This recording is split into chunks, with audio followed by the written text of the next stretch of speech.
ಜೈ ಹಿಂದ್ ಸ್ನೇಹಿತರೆ, VAO ಪರೀಕ್ಷೆಯ ಆಕಾಂಕ್ಷಿತರಿಗೆ ಒಂದು ಸೂಪರ್ ಸೆಷನ್ ತಗೊಂಡು ಬಂದಿದ್ದೀವಿ.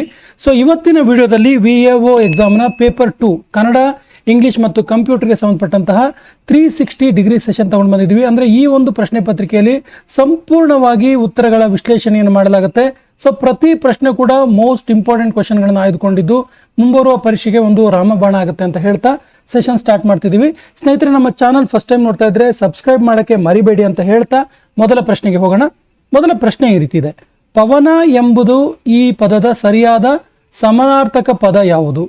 ಪವನ ಪದದ ಸಮಾನಾರ್ಥಕ ಪದ ಯಾವುದು? ಸರಿಯಾದ ಉತ್ತರ ಆಪ್ಷನ್ ಸಿ, ಗಾಳಿ.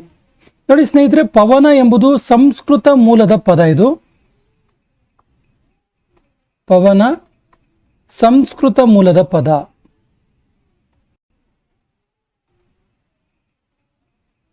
ಸಂಸ್ಕೃತದ ಮೂಲ ಪದವಾಗಿದ್ದು ಕನ್ನಡದಲ್ಲಿ ಇದಕ್ಕೆ ಗಾಳಿ ಎನ್ನುವಂಥ ಅರ್ಥ ಇದೆ. ಗಾಳಿ ಅಂತಾರೆ, ಕೆಲವೊಮ್ಮೆ ಮಾರುತ ಎನ್ನುವಂತಹ ಪದ ಕೂಡ ಬಳಕೆ ಆಗುತ್ತೆ. ಮಾರುತ ಎನ್ನುವಂಥ ಪದ ಕೂಡ ಇದೆ. ಹಾಗೆಯೇ ವಾಯು, ಅನಿಲ, ಸಮೀರ ಎನ್ನುವಂಥ ಪದಗಳು ಕೂಡ ಇದೆ. ಸಮೀರ ಅನ್ನೋದು ಕೂಡ ಗಾಳಿಗೆ ಸಮಾನಾರ್ಥಕ ಪದ, ನೆನ್ಪಿಟ್ಕೊಳ್ಳಿ. ಹಾಗೆಯೇ ವಾಯು ಮತ್ತು ಅನಿಲ ಆ್ಯಸ್ ಯೂಶುವಲ್ ನಾವು ಬಳಸುವಂಥದ್ದು. ವಾಯು, ಅನಿಲ, ಸಮೀರ ಎನ್ನುವಂಥ ಪದ ಕೂಡ ಇದೆ. ಸ್ನೇಹಿತರೆ, ಇದು ಪ್ರಕೃತಿಯ 5 ಮುಖ್ಯ ತತ್ವಗಳಲ್ಲಿ ಪವನ ಅಂದರೆ ಗಾಳಿ ಕೂಡ ಒಂದಾಗಿದ್ದು ಜೀವ ಸಂಕುಲದ ಉಸಿರಾಟಕ್ಕೆ ಅತ್ಯಂತ ಅಗತ್ಯ. ಹಾಗಾಗಿ ಇಲ್ಲಿ ಪವನ ಎನ್ನುವಂಥ ಪದಕ್ಕೆ ಸಮಾನಾರ್ಥಕ ಪದ ಯಾವುದು ಕೇಳಿದ್ರೆ ಗಾಳಿ. Option C is the right answer. ಸಮುದ್ರ ಪದಕ್ಕೆ ಕೆಳಗಿನ ಯಾವುದು ಸಮಾನಾರ್ಥಕ ಪದವಲ್ಲ? ಸಮಾನಾರ್ಥಕ ಪದ ಯಾವುದು ಅಲ್ಲ ಕೇಳಿದರೆ ಸರಿಯಾದ ಉತ್ತರ ನಗ. ಸ್ನೇಹಿತರೆ, ನಗ ಎಂದರೆ ಕನ್ನಡದಲ್ಲಿ ಬೆಟ್ಟ ಅಥವಾ ಪರ್ವತ ಅನ್ನುವಂಥ ಅರ್ಥ ಬರುತ್ತೆ. ಬೆಟ್ಟ ಅಥವಾ ಪರ್ವತ. ಹಾಗಾಗಿ ಸಮುದ್ರ ಎನ್ನುವಂಥ ಪದಕ್ಕೆ ಸಮಾನಾರ್ಥಕ ಪದ ಅಲ್ಲ. ಅದರ ಬದಲಾಗಿ ಅಬ್ದಿಯಂ ಒರ್ಮೆ ಕಾಲವಶದಿ ಮರ್ಯಾದೆಯಂ ದಾಂಟದೆ ಅಂತೇಳಿ ನಾವು ಇನ್ನು ರಾಮಚಂದ್ರ ಚರಿತ ಪುರಾಣದಲ್ಲಿ ಏನು ಕೇಳ್ತೀವಲ್ಲ. ಸೊ ಇಲ್ಲಿ ಅಬ್ದಿ ಅಂದರೆ ಸಮುದ್ರ, ಸಾಗರ ಅಂದರೆ ಆ್ಯಸ್ ಯೂಶುವಲ್ ಸಮುದ್ರ ಅನ್ನುವ ಅರ್ಥನೇ ಬರುತ್ತೆ. ಇನ್ನು ರತ್ನಾಕರ ಅಂದರೆ ಕೂಡ ಸಮುದ್ರ ಎನ್ನುವಂಥ ಅರ್ಥನೇ ಬರುತ್ತೆ. ಹಾಗಾಗಿ ನಗ ಅಲ್ಲ. So option C is the right answer.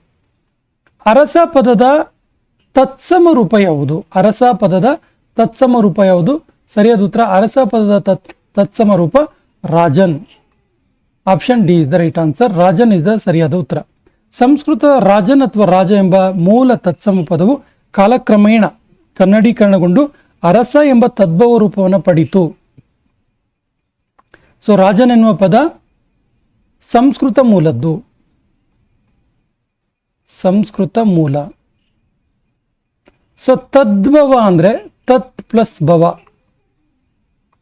ತದ್ಭವ ಅಂದರೆ ಅದರಿಂದ ಹುಟ್ಟಿದ್ದು ಅಂತ. ಭವ ಅಂದರೆ ಅದರ ಹುಟ್ಟಿದ್ದು ಅಂತ. ತದ್ಭವ ಅಂದರೆ ಅದರಿಂದ ಹುಟ್ಟಿದ್ದು ಅಂತ. ಅಂದರೆ ಸಂಸ್ಕೃತ ಪದದಿಂದ ಬಂದಿರುವಂಥ ಕನ್ನಡದ ಪದ ಯಾವುದು ಅಂತೇಳಿ. ಸೊ ಕನ್ನಡದ ವ್ಯಾಕರಣದಲ್ಲಿ ತತ್ಸಮ ತದ್ಭವಗಳ ಅಧ್ಯಯನ ಭಾಷೆಯ ಉಗಮ ಬೆಳವಣಿಗೆ ತಿಳಿಯೋಕ್ಕೆ ಮುಖ್ಯವಾಗಿದೆ. ಇಲ್ಲಿ ರಾಜನ್ ಪದವೇ ಅರಸ ಎಂಬುದಕ್ಕೆ ನಿಖರ ಮೂಲ. ಸೊ ಆಶ್ಚರ್ಯ ಎಂಬ ಪದದ ಸರಿಯಾದ ತದ್ಭವ ರೂಪವನ್ನು ಗುರುತಿಸಿ. ಸರಿಯಾದ ಉತ್ತರ ಅಚ್ಚರಿ. ನೋಡಿ, ಇಲ್ಲಿ ಕನ್ಫ್ಯೂಸ್ ಮಾಡೋಕ್ಕಂತೇಳಿ ಅಚ್ಚರಿಯ, ಆಚರ, ಅಚ್ಚು ಈ ರೀತಿ ಎಲ್ಲ ಕೊಟ್ಟಿದ್ದಾರೆ. ಸೊ ಸರಿಯಾಗಿ ಗಮನಿಸಬೇಕಾಗತ್ತೆ. ಅಚ್ಚರಿ ಅನ್ನೋದು ಸರಿಯಾದ ಉತ್ತರ. ಸಂಸ್ಕೃತದ ಆಶ್ಚರ್ಯ ಎಂಬ ಪದವು ತತ್ಸಮ ಪದವು ಪ್ರಾಕೃತದ ಮೂಲಕ ಕನ್ನಡಕ್ಕೆ ಬಂತು. ಸೊ ಕನ್ನಡಕ್ಕೆ ಬರುವಾಗ ಅದು ಅಚ್ಚರಿ ಅಂತೆ ಬದಲಾಯಿತು ಅಂತೇಳಿ. ಅವನು ಪರೀಕ್ಷೆಯಲ್ಲಿ ಪಾಸಾದನು. ಈ ವಾಕ್ಯದಲ್ಲಿ ಪಾಸಾದನು ಎಂಬುದು ಯಾವ ಭಾಷೆಯಿಂದ ಬಂದ ಪದವಾಗಿದೆ? ನೋಡಿ, ಕನ್ನಡ ಭಾಷೆಗೆ ಅನೇಕ ಭಾಷೆಯಿಂದ, ಬೇರೆ ಬೇರೆ ಭಾಷೆಗಳಿಂದ ಪದಗಳ ಸ್ವೀಕರಣ ಮಾಡಿದ್ದೀವಿ ನಾವು. ಪದಗಳ ಸ್ವೀಕರಣ ಅಂತ ನಾವು ಕರಿತೀವಿ. ಪದಗಳನ್ನು ತೆಗೆದುಕೊಂಡು ನಮ್ಮ ಶಬ್ದ ಭಂಡಾರವನ್ನು ಹೆಚ್ಚಿಸುವಂಥದ್ದು. ಸೊ ಇಲ್ಲಿ ಪಾಸಾದನ ಅನ್ನುವಂಥ ಪದ ಯಾವ ಭಾಷೆಯಿಂದ ಬಂದಿದೆ ಕೇಳಿದ್ರೆ ಆ್ಯಕ್ಚುಲಿ ಇಂಗ್ಲೀಷಿಂದ ಬಂದಿರುವಂಥದ್ದು. ಆ್ಯಕ್ಚುಲಿ ಪಾಸ್ ಎನ್ನೋದು ಇಂಗ್ಲೀಷ್ ಪದ, ಅದಕ್ಕೆ ನಾವು ಆದನು ಸೇರಿಸಿ ಪಾಸಾದನು ಅಂತ ಹೇಳ್ತೀವಿ. ಸೊ ಪಾಸ್ ಅನ್ನೋದು, ಪಾಸ್ ಎಂಬ ಪದ ಕನ್ನಡದ ಕ್ರಿಯಾಪ್ರತ್ಯಯ ರೂಪ ಸೇರಿ ಅಂದರೆ ಪಾಸಾದನು ಅಂತೇಳಿ ಆಗಿದೆ. ಸೊ ಬ್ರಿಟಿಷ್ ಆಡಳಿತ ಕಾಲದಲ್ಲಿ ಮತ್ತು ಆಧುನಿಕ ಶಿಕ್ಷಣದ ಪ್ರಭಾವದಿಂದ ನೂರಾರು ಇಂಗ್ಲೀಷ್ ಪದಗಳು ನಮ್ಮ ದೈನಂದಿನ ಭಾಷೆಯ ಭಾಗವಾಗಿದೆ. ಉದಾಹರಣೆಗೆ ಪಾಸ್ ಆಗು, ಫೇಲ್ ಆಗು, college, bus, car, like that many words, ತುಂಬ ವರ್ಡ್ಗಳನ್ನು ಪಡ್ಕೊಂಡಿದ್ದೀವಿ. ಕಾಗದ ಮತ್ತು ಕಾನೂನು ಎಂಬ ಪದಗಳು ಮೂಲತಃ ಯಾವ ಭಾಷೆಗೆ ಸೇರಿದವು? ಇದು ಕೂಡ ತುಂಬ ಸರಿ ಎಕ್ಸಾಮಲ್ಲಿ ಕೇಳಿದ್ದಾರೆ. ಅಂದರೆ ಈ ಕೆಲವೊಂದು ಪದಗಳನ್ನು ಕೊಟ್ಟು ಇದರ ಮೂಲ ಯಾವ ಭಾಷೆ ಅಂತೇಳಿ. ಸೊ ಇದಕ್ಕೆ ಸರಿಯಾದ ಉತ್ತರ ಹಿಂದೂಸ್ತಾನಿ ಅಥವಾ ಪರ್ಷಿಯನ್. ಪರ್ಷಿಯನ್ನರು ಕೂಡ ಭಾರತವನ್ನು ಆಳ್ವಿಕೆ ಮಾಡಿದರು, ಹಿಂದೂಸ್ತಾನಿ ಮೂಲದವರು ಕೂಡ ಭಾರತವನ್ನು ಆಳ್ವಿಕೆ ಮಾಡಿದರು. ಆ ಸಂದರ್ಭದಲ್ಲಿ ಅವರು ಉದಾಹರಣೆಗೆ ಬ್ರಿಟಿಷರು ನಮ್ಮ ಆಳ್ವಿಕೆ ಮಾಡುವ ಸಂದರ್ಭದಲ್ಲಿ ಬ್ರಿಟಿಷರಿಂದ ಅನೇಕ ಇಂಗ್ಲಿಷ್ ಪದಗಳನ್ನು ಆ್ಯಸ್ ಇಟ್ ಈಸ್ ಕನ್ನಡಕ್ಕೆ ಪಡ್ಕೊಂಡ್ವಲ್ಲ, ಆ ರೀತಿ ಹಿಂದೂಸ್ತಾನಿ ಮತ್ತು ಪರ್ಷಿಯನ್ ಆಳ್ವಿಕೆಯ ಪ್ರಭಾವದಿಂದಾಗಿ ಅವ್ರು ಹೋದರೂ ಕೂಡ ಅವರ ಭಾಷೆಯ ಪದಗಳು ಕನ್ನಡದಲ್ಲಿ ಆ್ಯಸ್ ಇಟ್ ಈಸ್ ಉಳ್ಕೊಂಡಿದ್ದಾವೆ. ಉದಾಹರಣೆಗೆ ಕಾಗದ, ಪೇಪರ್ ಮತ್ತು ಕಾನೂನು, ಲಾ ಎನ್ನುವುದು ಮೂಲತಃ ಪರ್ಷಿಯನ್ ಅಥವಾ ಅರೇಬಿಕ್ ಮೂಲದಿಂದ ಹಿಂದೂಸ್ತಾನಿ ಭಾಷೆಯ ಮೂಲಕ ಕನ್ನಡಕ್ಕೆ ಬಂದಿರುವಂಥದ್ದು. ಭಾಷೆ ಯಾವುದು? ಹಿಂದೂಸ್ತಾನಿ ಭಾಷೆಯ ಮೂಲಕ, ಹಿಂದೂಸ್ತಾನಿ ಭಾಷೆ ಮೂಲಕ ಇವು ಕನ್ನಡಕ್ಕೆ ಬಂದಿರುವಂಥದ್ದು. ಸಾಮಾನ್ಯವಾಗಿ ಈ ಥರದ ಭಾಷೆಗಳು ಯಾಕೆ ಬಂತು ಕನ್ನಡಕ್ಕೆ, ನಾವು ಯಾಕೆ ಸ್ವೀಕಾರ ಮಾಡ್ಕೊಂಡ್ವಿ ಅಂದರೆ, ಕರ್ನಾಟಕದಲ್ಲಿ ವಿಶೇಷವಾಗಿ ಮೊಘಲರು ಮತ್ತು ಬಹುಮನಿ ಸುಲ್ತಾನರ ಆಡಳಿತದ ಕಾಲದಲ್ಲಿ, ಮೊಘಲರು ಮತ್ತು ಬಹುಮನಿ ಸುಲ್ತಾನರ ಆಳ್ವಿಕೆಯ ಕಾಲದಲ್ಲಿ ಈ ರೀತಿ ಅನೇಕ ಪರ್ಷಿಯನ್ ಮತ್ತು ಹಿಂದೂಸ್ತಾನಿ ಪದಗಳು ಆ್ಯಸ್ ಇಟ್ ಈಸ್ ಬಳಕೆಗೆ ಬಂತು. ಯಾಕಂದರೆ ಇಂದಿಗೂ ಕೂಡ ಕಂದಾಯ ಇಲಾಖೆಯಲ್ಲಿ, ರೆವೆನ್ಯೂ ಡಿಪಾರ್ಟ್ಮೆಂಟಲ್ಲಿ ಈ ರೀತಿಯ ನೂರಾರು ಪದಗಳನ್ನು, ಹಿಂದೂಸ್ತಾನಿ ಪದಗಳನ್ನು ನಾವು ಬಳಸ್ತೀವಿ. ಇವುಗಳನ್ನು ಅನ್ಯದೇಶಿ ಪದ ಅಂತ ಕರಿತೀವಿ. ನೋಟ್ ಮಾಡ್ಕೊಳ್ಳಿ, ಅನ್ಯದೇಶಿ ಪದಗಳು ಕನ್ನಡದಲ್ಲಿ ಬಳಕೆ ಇದೆ, ಬಟ್ ಬೇರೆ ಭಾಷೆಯಿಂದ ಬಂದಿರೋದು ಅಂತ. ಉದಾರ ಎನ್ನುವ ಪದದ ಸರಿಯಾದ ವಿರುದ್ಧಾರ್ಥಕ ಪದ ಯಾವುದು? ಸರಿಯಾದ ಉತ್ತರ ಉದಾರ ಪದ. ಸರಿಯಾದ ವಿರುದ್ಧಾರ್ಥಕ ಪದ ಅನುದಾರ. ಅಂದ್ರೆ ಉದಾರ ಅಲ್ಲದವನು ಅಂತೇಳಿ. ಉದಾರ ಅಂದರೆ ದೊಡ್ಡ ಮನಸ್ಸುಳ್ಳ ಅಥವಾ ದಾನ ಮಾಡುವ ಗುಣವುಳ್ಳ ಅಂತೇಳಿ ಅರ್ಥ. ಇದಕ್ಕೆ ವಿರುದ್ಧವಾಗಿರುವಂಥ ಅರ್ಥ ಏನು ಕೇಳಿದ್ರೆ ಕೃಪಣ ಅಂತಲೂ ಕೂಡ ಆಗುತ್ತೆ. ಕೃಪಣ ಅಂತಲೂ ಆಗ್ಬೋದು, ಆದರೆ ಜಿಪುಣ ಅಂತೇಳಿ ಆಗುತ್ತೆ. ಹಾಗಾಗಿ ಅನ್ ಪ್ರತ್ಯಯ ಸೇರಿ ಅನುದಾರ ಅಂತೇಳಿ ಆಗುತ್ತೆ. ವಿರುದ್ಧಾರ್ಥಕ ಪದ ಅಂದಾಗ ಕೆಲವು ಸಾರಿ ಉದಾರಕ್ಕೆ ಕೃಪಣ ಅಂತ ಹೇಳ್ತೀವಿ, ಬಟ್ ಎಕ್ಸಾಕ್ಟ್ಲಿ ಹೇಳೋದಾದರೆ ಅನುದಾರ ಅಂತ ಹೇಳ್ಬೋದು. ಇನ್ನು ವೃದ್ಧಿ ಪದಕ್ಕೆ ಸೂಕ್ತವಾದ ವಿರುದ್ಧ ಪದ ಏನು? ವೃದ್ಧಿ ಅಂದರೆ ಡೆವಲಪ್ಮೆಂಟ್ ಅಂತೇಳಿ, ಅದಕ್ಕೆ ವಿರುದ್ಧ ಪದ ಈಸಿ ಇದೆ, ಇದು ಕ್ಷಯ. ವೃದ್ಧಿ ಕ್ಷಯ. ಕ್ಷಯ ಅಂದರೆ ನಶಿಸಿ ಹೋಗುವನಂತ ಅರ್ಥ ಬರುತ್ತೆ. ವೃದ್ಧಿ ಅಂದರೆ ಹೆಚ್ಚಾಗೋದು, ಬೆಳೆಯೋದು, ಪ್ರಗತಿ ಹೊಂದೋದು. ಇದಕ್ಕೆ ತದ್ವಿರುದ್ಧವಾಗಿ ತೇದು ಹೋಗೋದು, ಕಡಿಮೆ ಆಗೋದು, ನಾಶವಾಗೋದಕ್ಕೆ ಕ್ಷಯ ಅಂತೀವಿ. ಉದಾಹರಣೆಗೆ ಚಂದ್ರನ ಬೆಳವಣಿಗೆಯ ಶುಕ್ಲ ಪಕ್ಷದ ಚಂದ್ರನ ವೃದ್ಧಿ ಅಂದರೆ ಕುಗ್ಗುವಿಕೆಯನ್ನು ಕೃಷ್ಣ ಪಕ್ಷದ ಕ್ಷಯ ಅಂತೇಳಿ ಕರೀತಾರೆ. ಹೀಗಾಗಿ ವೃದ್ಧಿ ಪದಕ್ಕೆ ನಿಖರವಾದ ವಿರುದ್ಧ ಪದ ಯಾವುದು ಕೇಳಿದ್ರೆ ಕ್ಷಯ. ರಾಮನು ಕಾಡಿಗೆ ಹೋದನು. ಈ ವಾಕ್ಯದಲ್ಲಿ ರಾಮನು ಎಂಬ ಪದ ಯಾವ ವಿಭಕ್ತಿ ಪ್ರತ್ಯಯವನ್ನು ಹೊಂದಿದೆ? ಪ್ರಥಮವು. ದ್ವಿತೀಯನು ತೃತೀಯಿಂದ ಚತುರ್ಥಿಗೆ, ಪಂಚಮಿ ದೆಸೆಯಿಂದ ಷಷ್ಠಿಯ, ಸಪ್ತಮಿ ಅಲ್ಲಿ ಈ ರೀತಿ ಬರ್ತವೆ. ಸೊ ರಾಮನು ಎಂಬ ಪದದಲ್ಲಿ ಮೂಲ ನಾಮ ಪ್ರಕೃತಿ ರಾಮ, ಅದಕ್ಕೆ ಹೂ ಅನ್ನುವಂತಹ ಪ್ರತ್ಯಯ ಸೇರಿ ರಾಮನೂ ಆಗಿದೆ. ಸೊ ಇದು ರಾಮ ಅನ್ನೋದೇನಿದ್ರಲ್ಲಿ ಕೇಳಿದ್ರೆ ಪದದ ಮೂಲ ಇದು ನಾಮ ಪ್ರಕೃತಿ. ನಾಮ ಪ್ರಕೃತಿ ಅಂದರೆ ನಾಮಪದ ಮೂಲ ರೂಪ ಅಂತೇಳಿ, ಅದಕ್ಕೆ ಹೂ ಎನ್ನುವಂಥ ಪ್ರತ್ಯಯ ಸೇರಿದೆ ಮತ್ತು ರಾಮನು ಅಂತೇಳಿ ಆಗಿದೆ. ಆ್ಯಕ್ಚುಲಿ ಪ್ರಥಮ ವಿಭಕ್ತಿಯು ವಾಕ್ಯದಲ್ಲಿ ಮುಖ್ಯವಾಗಿ ಕ್ರಿಯೆಯನ್ನು ಮಾಡುವ ಕರ್ತೃಕಾರಕ ಪದವನ್ನು ಸೂಚಿಸುತ್ತೆ. ಕರ್ತೃಕಾರಕ ಪದವನ್ನು ಸೂಚಿಸುವಂಥದ್ದು ಯಾವುದು?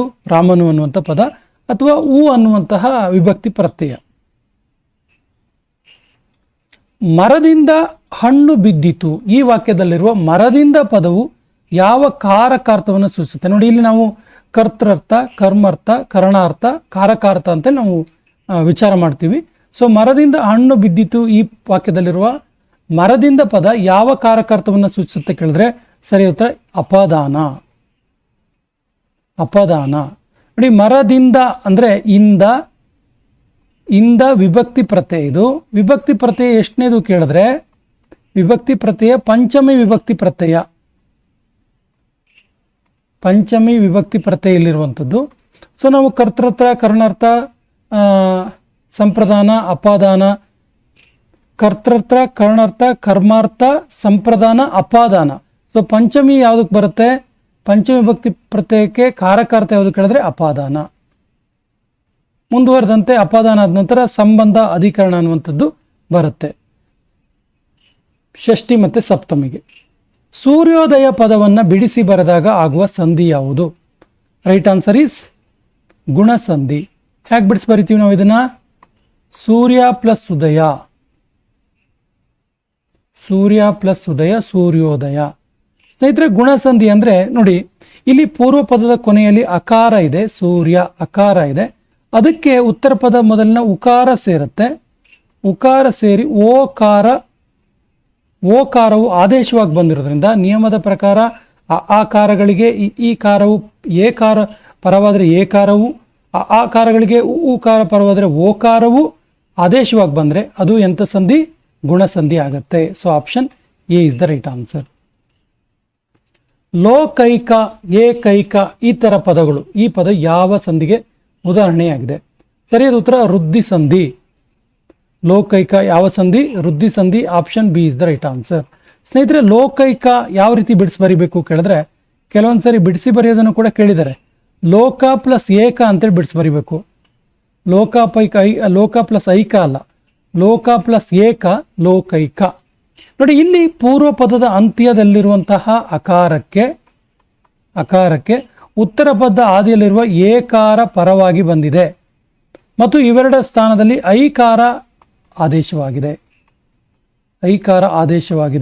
ಸೊ ಇಂತಹ ಸಂಧಿಗಳಿಗೆ ವೃದ್ಧಿ ಸಂಧಿ ಅಂತೀವಿ. ಆ್ಯಕ್ಚುಲಿ ವೃದ್ಧಿ ಸಂಧಿ ಅಂದ್ರೆ ಏನು? ಆಕಾರಗಳಿಗೆ ಐಕಾರಗಳು ಪರವಾದರೆ ಐಕಾರವು, ಔಕಾರಗಳು ಪರವಾದರೆ ಔಕಾರವು ಬಂದರೆ ಅದನ್ನು ವೃದ್ಧಿ ಸಂಧಿ ಅಂತೀವಿ. 13ನೇ ಪ್ರಶ್ನೆ, ಹೊಸಗನ್ನಡ ಎಂಬ ಪದವು ಯಾವ ಸಮಾಸಕ್ಕೆ ಉದಾಹರಣೆಯಾಗಿದೆ? ಸರಿಯಾದ ಉತ್ತರ ಹೊಸಗನ್ನಡ ಕರ್ಮಧಾರೆಯ ಸಮಾಸ. ಸ್ನೇಹಿತರೆ, ನಾವಿಲ್ಲಿ ಸಮಾಸ ಕಾರ್ಯ ಮಾಡಿದಾಗ, ಅದನ್ನ ಬಿಡಿಸಿ ಬರೆದಾಗ, ವಿಗ್ರಹ ಪದ ಮಾಡಿದಾಗ, ವಿಗ್ರಹಿಸಿದಾಗ ಯಾವ ರೀತಿ ವಿಗ್ರಹ ವಾಕ್ಯ ಮಾಡಬೇಕು ಹೇಳಿದ್ರೆ ಹೊಸದಾದ ಪ್ಲಸ್ ಕನ್ನಡ.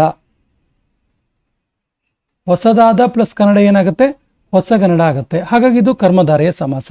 ಹಾಗಾದ್ರೆ ಕರ್ಮಧಾರೆಯ ಸಮಾಸ ಅಂದ್ರೆ ಏನು? ನೋಡಿ, ಇಲ್ಲಿ ಹೊಸದಾದ ಎಂಬುದು ವಿಶೇಷಣ, ಕನ್ನಡ ಎಂಬುದು ವಿಶೇಷ್ಯ. ಕರ್ಮಧಾರ ಸಮಾಸದಲ್ಲಿ ವಿಶೇಷಣ ಮತ್ತು ವಿಶೇಷ್ಯ ಇರುತ್ತೆ, ನೋಟ್ ಮಾಡ್ಕೊಳ್ಳಿ. ಸೊ ವಿಶೇಷ್ಯ ಇದೆ, ಹಾಗಾಗಿ ಈ ನಾಮಪದವಾಗಿದೆ. ಪೂರ್ವಪದ ಮತ್ತು ಉತ್ತರ ಪದಗಳು ವಿಶೇಷಣ ವಿಶೇಷ ಸಂಬಂಧದಿಂದ ಕೂಡಿ ಆಗುವಂಥ ಸಮಾಸಕ್ಕೆ ಕರ್ಮಧಾರೆಯ ಸಮಾಸ ಅಂತ ಕರಿತೀವಿ. ಸೊ ಕನ್ನಡ ಸಮಾಸಗಳಲ್ಲಿ ಬಹಳ ಮುಖ್ಯವಾದ ಮತ್ತು ತುಂಬ ಬಳಕೆಯಲ್ಲಿರುವಂಥ ಪ್ರಕಾರ ಇದು ಕರ್ಮಧಾರೆಯ ಸಮಾಸ, ನೆನಪಿರಲಿ. ಸೊ ಮುಕ್ಕಣ್ಣ ಎಂಬ ಪದದ ಸರಿಯಾದ ಸಮಾಸ ವಿಗ್ರಹ ವಾಕ್ಯ ಮತ್ತು ಸಮಾಸ ಯಾವುದು? ಸರಿಯಾದ ಉತ್ತರ ಆ್ಯಕ್ಚುಲಿ ನೋಡಿ, ಇದು ಬಹುರ್ವೀಹಿ ಸಮಾಸ. ಯಾಕಂದರೆ ನೋಡಿ, ಇಲ್ಲಿ ಮುಕ್ಕಣ್ಣ ಎನ್ನುವಂಥ ಪದದಲ್ಲಿ ಮೂರನೇ ಪದಕ್ಕೆ ವಿಶಿಷ್ಟ ಅರ್ಥ ಬರುತ್ತೆ. ನೋಡಿ, ಯಾವುದು? 3 ಪ್ಲಸ್ ಕಣ್ಣುಳ್ಳವನು ಯಾರು? ಅವನೇ ಮುಕ್ಕಣ್ಣ ಅಂತೇಳಿ. ಸೊ ವಿಗ್ರಹ ವಾಕ್ಯ ಈ ರೀತಿ ಮಾಡಬೇಕು. ಮತ್ತು ಸಮಾಸ ಯಾವುದು ಕೇಳಿದ್ರೆ ಬಹುರ್ವೀಹಿ ಸಮಾಸ. ಏನಿದು ಅಂತೇಳಿ ವಿವರಣೆ ನೋಡ್ತಾ ಹೋದರೆ, ಸ್ನೇಹಿತರೆ, ಮುಕ್ಕಣ್ಣ ಎನ್ನುವಂಥ ಪದ ಶಿವನನ್ನು ಸೂಚಿಸುತ್ತೆ. ಇಲ್ಲಿ ವಿಗ್ರಹ ವಾಕ್ಯ 3 ಕಣ್ಣುಳ್ಳವನು ಯಾರು? ಅವನು ಅಂತ ಹೇಳ್ತೀವಲ್ಲ. ಸೊ ಇಲ್ಲಿ ಪೂರ್ವ ಪದವಾಗಲಿ ಉತ್ತರ ಪದವಾಗಲಿ ಇಂಪಾರ್ಟೆಂಟ್ ಆಗಲ್ಲ. ಥರ್ಡ್ ವರ್ಡ್, ಮೂರನೇ ಪದ, ಅನ್ಯ ಪದ ಇಂಪಾರ್ಟೆಂಟ್ ಆಗುತ್ತೆ. ಇಂತಹ ಪದಗಳಿಗೆ ಬಹುರ್ವೀಹಿ ಸಮಾಸ ಅಂತೀವಿ. ಇಲ್ಲಿ ಮುಕ್ಕಣ್ಣ, ಕಮಲನಾಭ, ಅನಂತರ ನಳಿನಾಕ್ಷಿ, ಈ ರೀತಿ ಬಹಳ ಪ್ರಮುಖವಾಗಿ ನೋಡಬೇಕಾಗತ್ತೆ. ಅವನು ಚೆನ್ನಾಗಿ ಓದಿದನು, ಆದರೂ ಪರೀಕ್ಷೆಯಲ್ಲಿ ಅನುತ್ತೀರ್ಣನಾದನು. ಇದು ಯಾವ ರೀತಿಯ ವಾಕ್ಯ? ಸರಿಯಾದ ಉತ್ತರ ಇದು ಸಂಯುಕ್ತ ವಾಕ್ಯವಾಗಿದೆ. Option B is the right answer. ಯಾವ ರೀತಿ ವಾಕ್ಯ? ಸಂಯುಕ್ತ ವಾಕ್ಯ. ಸಂಯುಕ್ತ ವಾಕ್ಯ ಅಂದರೆ ಏನು ಹಾಗಾದರೆ?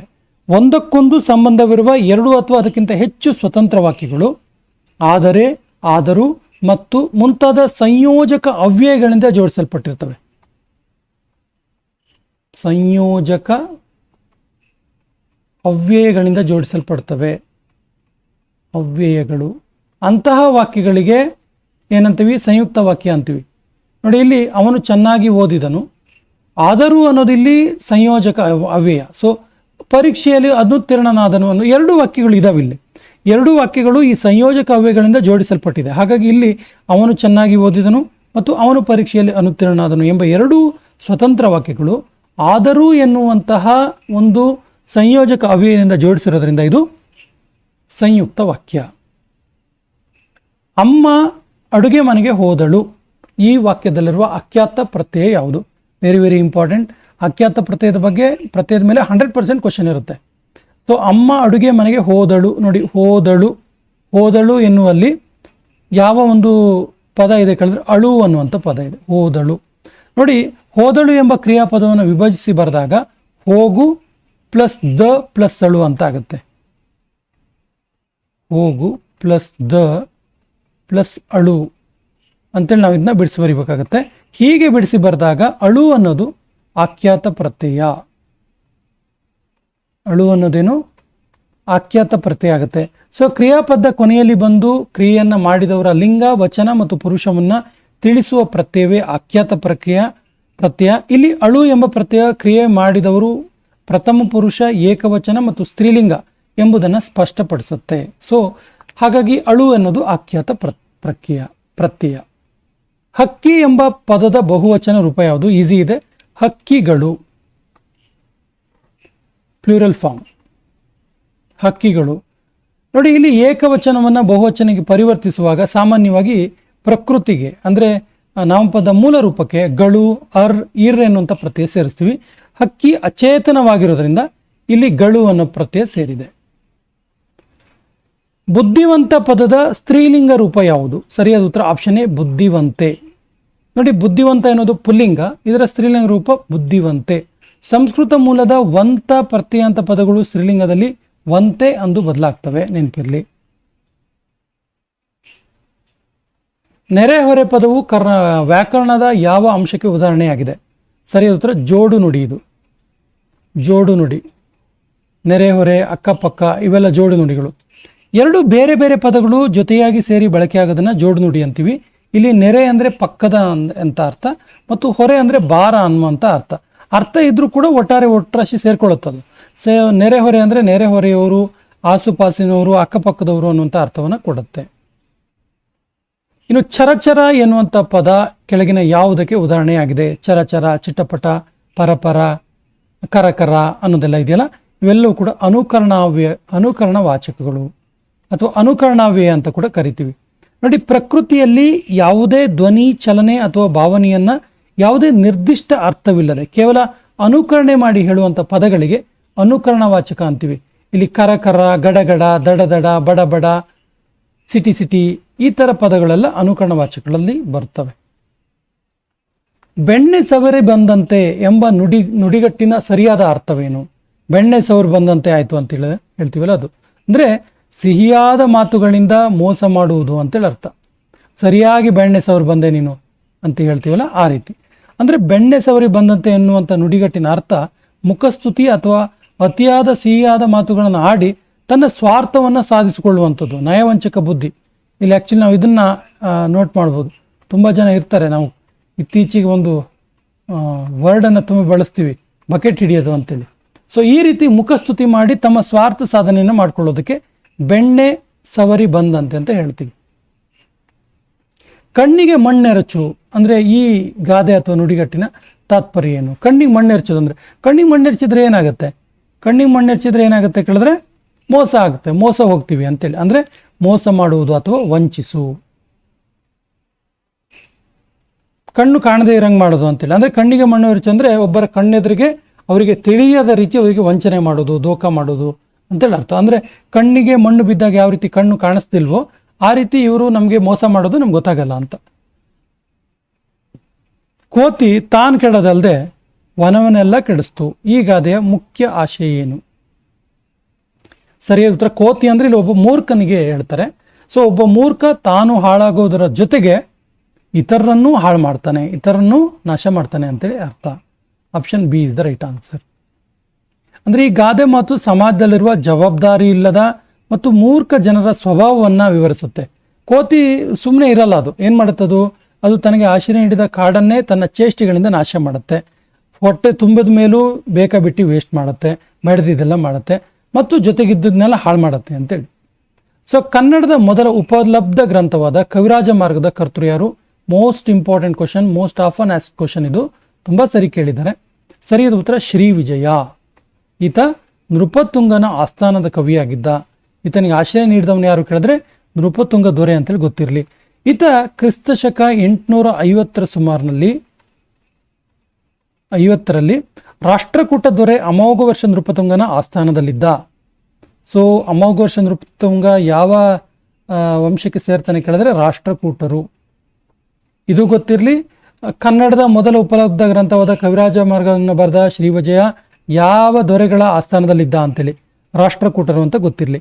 ಈತ ಶ್ರೀ ವಿಜಯ ಎಂಬ ಈತ ಕವಿಯು ಕವಿರಾಜ ಮಾರ್ಗ ಎಂಬಂಥ ಲಕ್ಷಣ ಗ್ರಂಥವನ್ನು ಬರೀತಾನೆ. ಇದು ವ್ಯಾಕರಣಕ್ಕೆ ಸಂಬಂಧಿಸಿದ ಗ್ರಂಥ, ಲಕ್ಷಣ ಗ್ರಂಥ. ಇದು ಯಾವುದೇ ರಾಜಂಗೆ ಸಂಬಂಧಪಟ್ಟಿದ್ದಲ್ಲ. ಕವಿರಾಜ ಮಾರ್ಗ ಅಂದರೆ ರಾಜಂಗೆ ಸಂಬಂಧಪಟ್ಟಿದ್ದಲ್ಲ, ಇದೊಂದು ಲಕ್ಷಣ ಗ್ರಂಥ. ಇದು ಕನ್ನಡದ ಅತ್ಯಂತ ಹಳೆಯ ಮತ್ತು ಉಪಲಬ್ಧ ಗ್ರಂಥವಾಗಿದೆ. ಕನ್ನಡ ಭಾಷೆ ಮತ್ತು ಕಾವ್ಯದ ಲಕ್ಷಣಗಳನ್ನು ಇದು ವಿವರಿಸುತ್ತೆ. ಇದರಲ್ಲಿ ಕಾವೇರಿಯಿಂದಮ ಗೋದಾವರಿ ವರಮಿರ್ದ ನಾಡದ ಕನ್ನಡದೊಳ್ಳೆನ್ನುವಂಥ ಒಂದು ಕನ್ನಡ ನಾಡಿನ ಗಡಿಯ ವಿವರ ಇದೆ, ನೋಟ್ ಮಾಡ್ಕೊಳ್ಳಿ. ಯಾವ ಒಂದು ಗ್ರಂಥದಲ್ಲಿ ಕಾವೇರಿಯಿಂದಮ ಗೋದಾವರಿ ವರಮಿರ್ದ ನಾಡದ ಕನ್ನಡದೊಳ್ ಎನ್ನುವಂತಹ ವಾಕ್ಯ ಇದೆ ಕೇಳಿದ್ರೆ ಕವಿರಾಜ ಮಾರ್ಗ ಗೊತ್ತಿರಲಿ. ಕನ್ನಡದ ಕೋಗಿಲೆ ಅಂತೇಳಿ ಕೆಳಗಿನ ಯಾವ ಸಾಹಿತಿಯನ್ನು ಕರೀತಾರೆ? ಸರಿ ಉತ್ತರ Pu Ti Narasimhachar. Option D is the right answer, Pu Ti Na. Kannada ಸಾಹಿತ್ಯ ಲೋಕದ ಪೌರಾಣಿಕ ಮತ್ತು ಗೇಯ ನಾಟಕಗಳ ಪಿತಾಮಹ ಅಂತೇಳಿ ಇವ್ರನ್ನ ಕರಿತೀವಿ. ಪೌರಾಣಿಕ ಮತ್ತು ಗೇಯ ನಾಟಕಗಳ ಪಿತಾಮಹ. ಪೌರಾಣಿಕ ಮತ್ತು ಗೇಯ ನಾಟಕಗಳ ಪಿತಾಮಹ ಅಂತ ಕರಿತೀವಿ. ಇವ್ರನ್ನ ಕನ್ನಡದ ಕೋಗಿಲೆ ಅಂತ ಕೂಡ ಕರಿತೀವಿ. ಇವರು ವಿಶೇಷವಾಗಿ ಹಂಸ ದಮಯಂತಿ, ಗೋಕುಲ ನಿರ್ಗಮನ ಎನ್ನುವಂತಹ ಗೀತ ನಾಟಕಗಳನ್ನು ಬರೆದಿದ್ದಾರೆ. ಯಾವುದ್ಯಾವುದು? ಹಂಸ ದಮಯಂತಿ, ಗೋಕುಲ ನಿರ್ಗಮನ. ಬಹಳ ಪ್ರಸಿದ್ಧವಾದಂಥ ಗೀತ ನಾಟಕಗಳಿವು. ಇತ್ತೀಚೆಗೂ ಇದನ್ನು ರಂಗಭೂಮಿಯಲ್ಲಿ ಪ್ರದರ್ಶನ ಆಗುತ್ತೆ.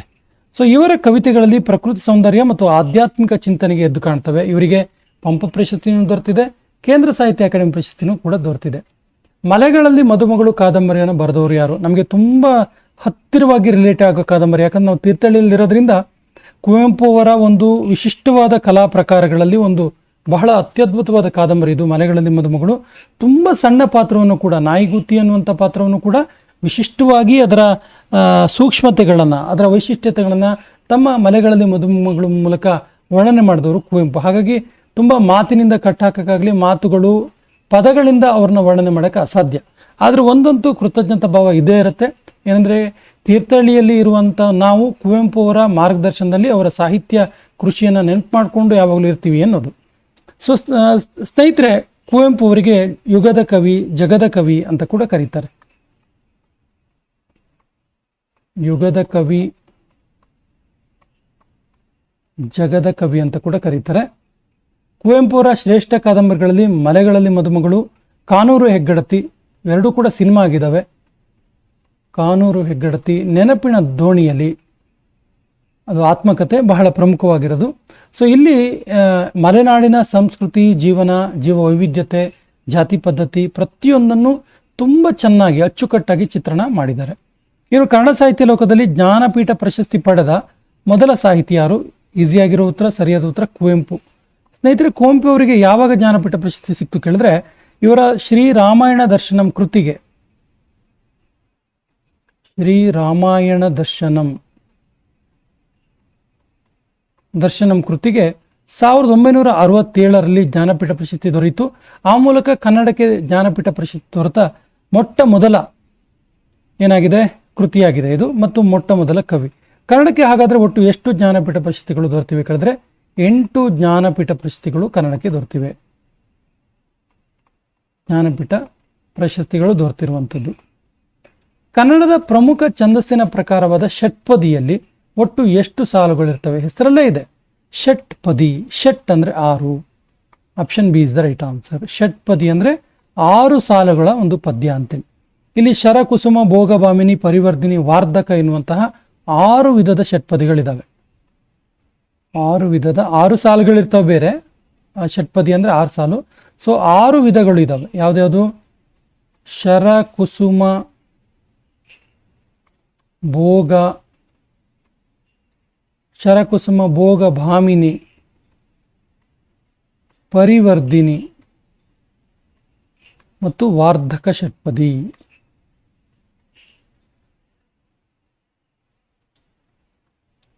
ಕನ್ನಡದಲ್ಲಿ ರತ್ನತ್ರಯರು ಅಂತೇಳಿ ಯಾರನ್ನ ಕರೀತಾರೆ? ಇಲ್ಲಿ ಪಂಪ ಪೊನ್ನರನ್ನ ಕೆಲವೊಂದ್ಸರಿ ಪಂಪ ಪೊನ್ನ ಜನ್ನ ಅಂತೇಳೆಲ್ಲ ಕೊಡ್ತಾರೆ, ಬಟ್ ಇಲ್ಲಿ ಈಸಿಯಾಗಿ ಗುರುತಿಸ್ಬೋದು. ಪಂಪ ಪೊನ್ನರನ್ನ ಕನ್ನಡದ ರತ್ನತ್ರಯರು. ಸ್ನೇಹಿತರೆ, ಹಳೆಗನ್ನಡ ಸಾಹಿತ್ಯ ಚರಿತ್ರೆಯಲ್ಲಿ ಮುಖ್ಯವಾಗಿ ಜೈನ ಸಾಹಿತ್ಯ ಕಾಲಘಟ್ಟವನ್ನು ನೋಡಿದಾಗ ಕ್ರಿಸ್ತಶಕ 10ನೇ ಶತಮಾನದಲ್ಲಿ ಬಾಳು ಬದುಕಿದ ಪ್ರಮುಖ ಕವಿಗಳು ಇವರು. ಪಂಪ, ಪೊನ್ನ ಮತ್ತು ರನ್ನ. ಯಾವ ಕಾಲಘಟ್ಟದಲ್ಲಿದ್ದರು? 10ನೇ ಶತಮಾನ. ಸೊ ಇವರು ವಿಶೇಷವಾಗಿ ಇವ್ರ ಬಗ್ಗೆ ಮಾತಾಡೋದಾದ್ರೆ, ಇವರಲ್ಲಿ ಕನ್ನಡದ ರತ್ನತ್ರಯರು ಅಂತ ಕರೀತಾರೆ. ಇವರಲ್ಲಿ ಆದಿಕವಿ ಪಂಪ ವಿಕ್ರಮಾರ್ಜುನ ವಿಜಯ, ಪೊನ್ನ ಶಾಂತಿ ಪುರಾಣ ಮತ್ತು ರನ್ನ ಸಾಹಸ ಭೀಮ ವಿಜಯ ಅಥವಾ ಗದಾಯುದ್ಧ ಎನ್ನುವಂತಹ ಅಮರ ಕಾವ್ಯಗಳನ್ನು ರಚಿಸಿದ್ದಾರೆ.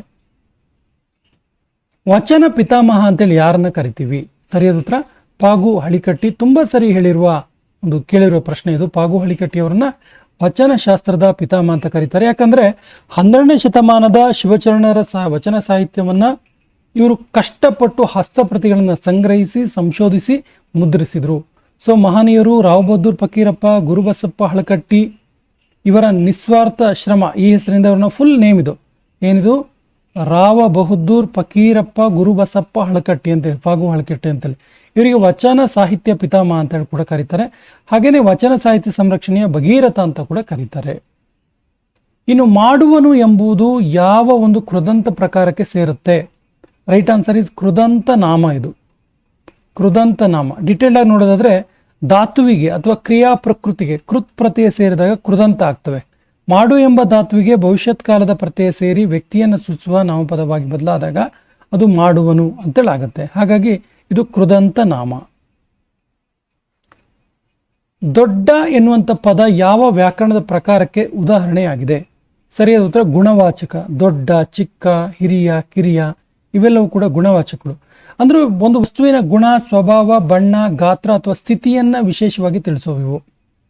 ದೊಡ್ಡ ಅಂದ್ರೆ ದಪ್ಪ ಇರೋದು, ಹೊಸದ, ಹಳೆಯ, ಒಳ್ಳೆಯ, ಕೆಟ್ಟ, ಬಿಳಿಯ ಇವೆಲ್ಲವೂ ಕೂಡ. ಅಯ್ಯೋ ಹಾವೇ ಈ ವಾಕ್ಯದಲ್ಲಿ ಬಳಕೆಯಾಗಿರುವ ಲೇಖನ ಚಿಹ್ನೆ ಯಾವುದು? ಈ ಲೇಖನ ಚಿಹ್ನೆ ಯಾವುದು ಕೇಳಿದರೆ ಸರಿಯಾದ ಉತ್ತರ ಭಾವಸೂಚಕ ಚಿಹ್ನೆ. Option is the right answer. ಮನಸ್ಸಿನ ಸಂತೋಷ, ಆಶ್ಚರ್ಯ, ಭಯ, ದುಃಖ, ಕರುಣೆ ಮುಂತಾದವುಗಳನ್ನು ವ್ಯಕ್ತಪಡಿಸುವಾಗ ಬಳಸುವ ಚಿಹ್ನೆ ಇದು ಭಾವಸೂಚಕ ಚಿಹ್ನೆ. ಕೆಳಗಿನವುಗಳಲ್ಲಿ ದೀರ್ಘ ಸ್ವರ ಯಾವುದು? ಈಸಿ ಇದೆ. ಊ.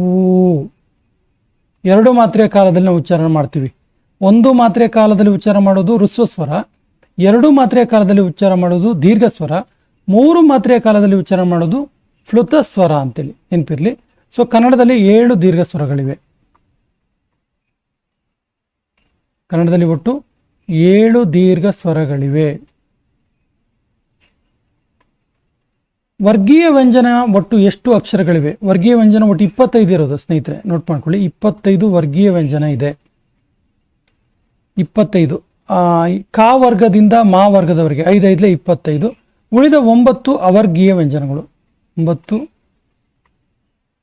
ಅವರ್ಗೀಯ ವ್ಯಂಜನಗಳು.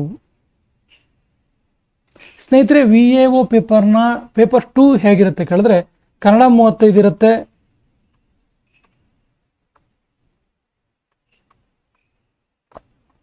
ಇಂಗ್ಲಿಷ್ 35 ಇರುತ್ತೆ ಮತ್ತು ಕಂಪ್ಯೂಟರ್ 35 ಇರುತ್ತೆ. ನಿಮಗೆಲ್ಲ ಗೊತ್ತಿದೆ 30 ಇರುತ್ತೆ.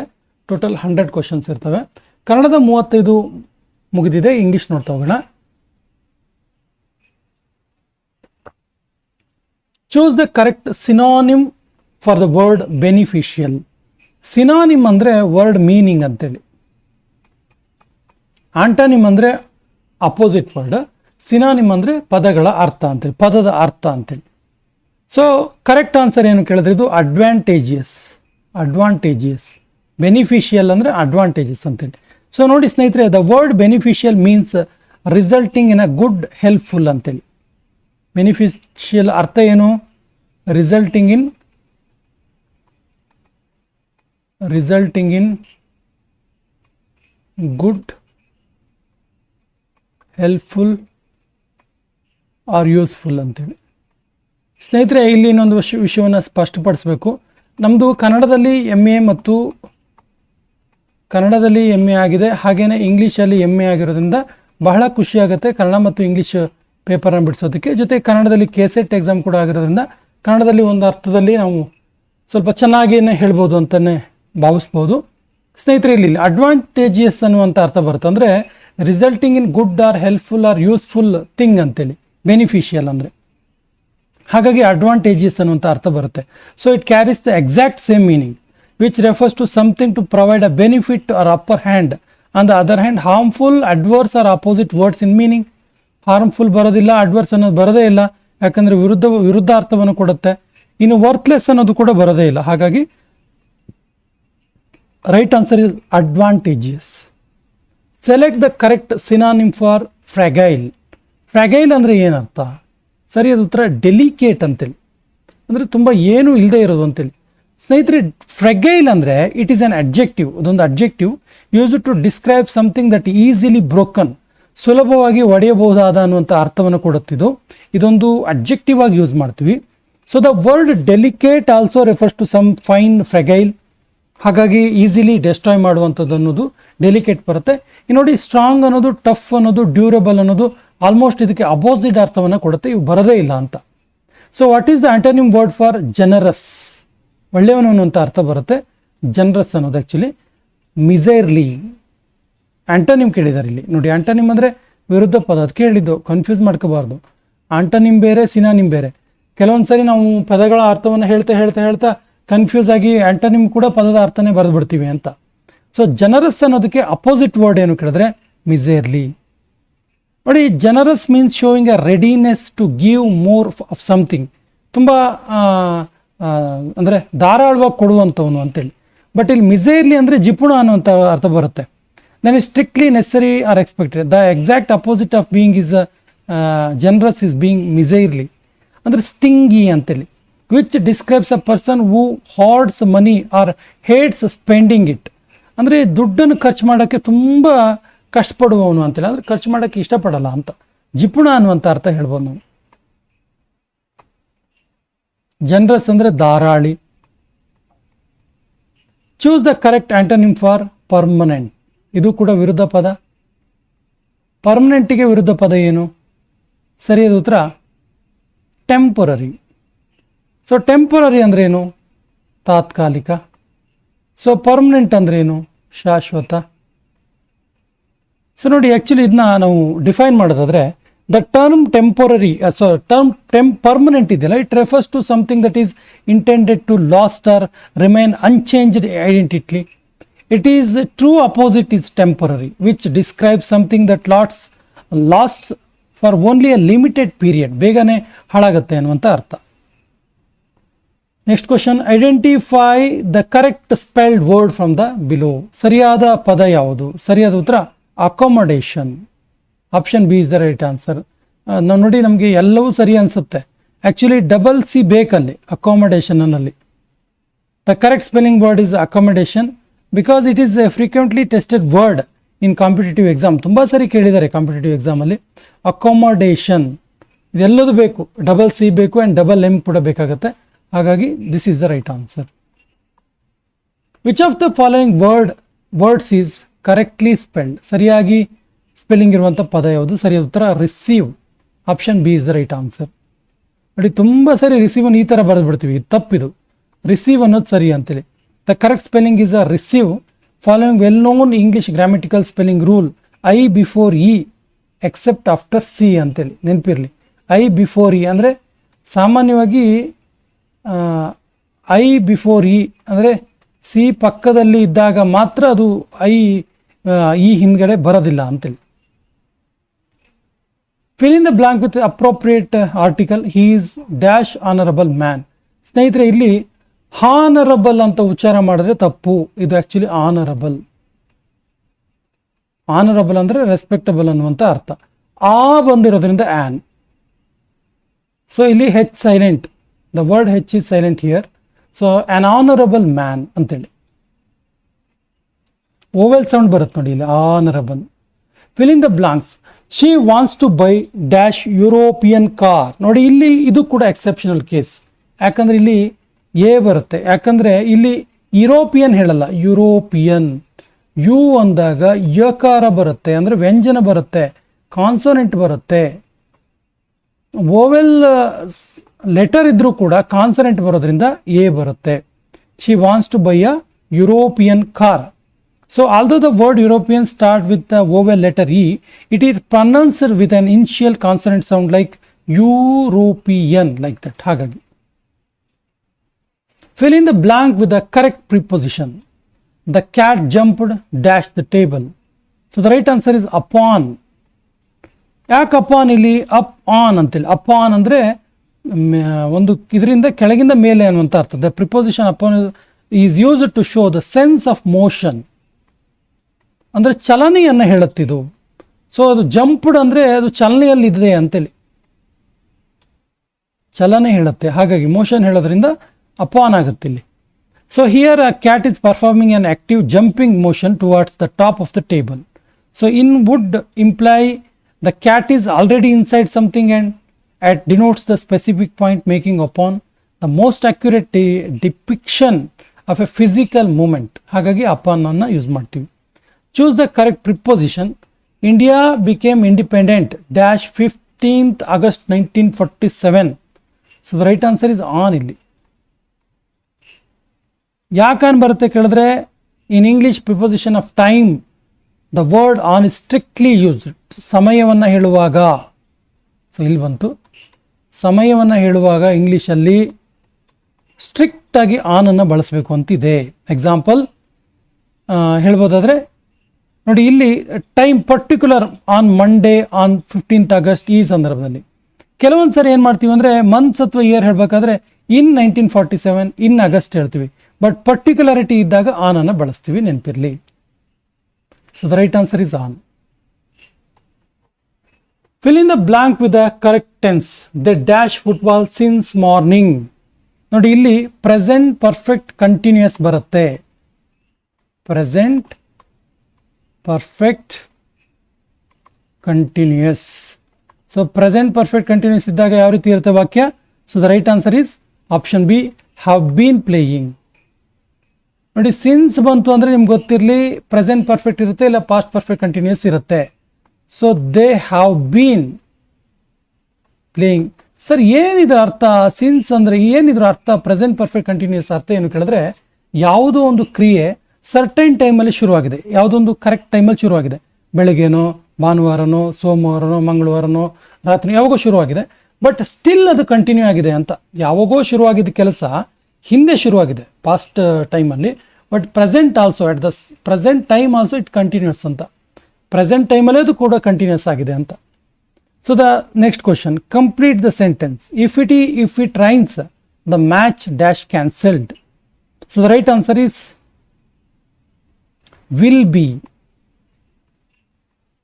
B cancelled. ಯಾಕೆ ಅಂತ ಕೇಳಿದ್ರೆ ಫ್ಯೂಚರ್ ಟೆನ್ಸಲ್ಲಿ ಬರುತ್ತಿತ್ತು. ಅಂದರೆ ಇಫ್ ಇಟ್ ರೈನ್ಸ್, ಒಂದು ವೇಳೆ ಮಳೆ ಬಂದರೆ the match will be cancelled, match cancel ಆಗುತ್ತೆ ಅನ್ನುವಂಥ ಅರ್ಥ.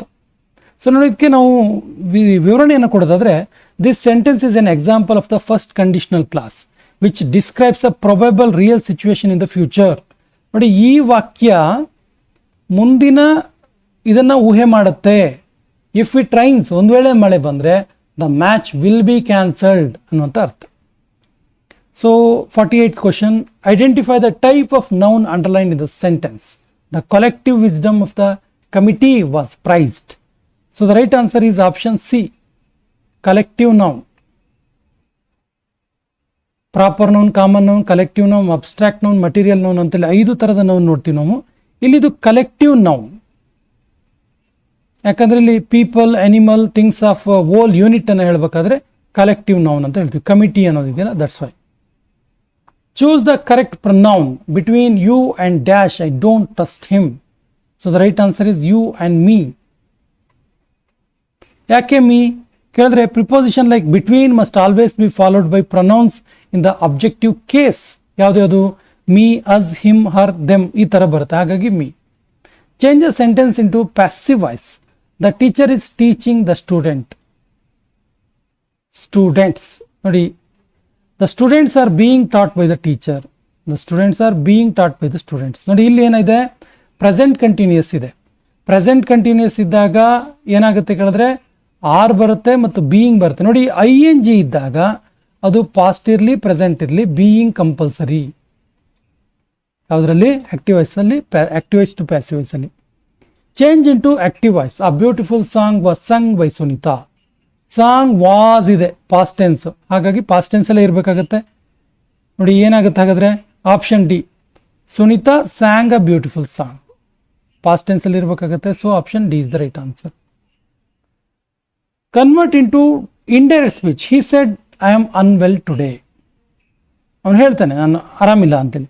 So he said that he was unwell that day. ನೋಡಿ ಇಲ್ಲಿ ಐ ಆಮ್ ಇದ್ದಿದ್ದು ಹಿ ವಾಸ್ ಆಗಿದೆ, ಅವನು ಹೇಳಿದ್ರಿಂದ ಹಿ ಆಗಿದೆ, ಅವಳು ಹೇಳಿದ್ರೆ ಶಿ ಆಗ್ತಿತ್ತು. ಹಿ ಆಮ್ ಇದ್ದಿದ್ದೇನಾಯಿತು was. Unwell as it is ಆತ ಅದೇ ಥರ ಇರುತ್ತೆ. ಅನ್ವೆಲ್ ಟುಡೇ ಇದ್ದಿದ್ದು ಏನಾಗಿ ಚೇಂಜ್ ಆಗುತ್ತೆ, ಟುಡೇ ಇದ್ದರೆ ದಟ್ ಡೇ, ಟುಮಾರೋ ಇದ್ದರೆ ದ ನೆಕ್ಸ್ಟ್ ಡೇ, ಎಸ್ಟರ್ಡೇ ಇದ್ದರೆ ದ ಪ್ರೀವಿಯಸ್ ಡೇ, ಈ ರೀತಿ ಚೇಂಜ್ ಆಗ್ತಾ ಹೋಗುತ್ತೆ. ಇನ್ನೊಂದು ಡೈರೆಕ್ಟ್ ಇಂಡೈರೆಕ್ಟ್ ಸ್ಪೀಚ್ ಇದೆ. She asked me where I lived, where I lived. So the right answer is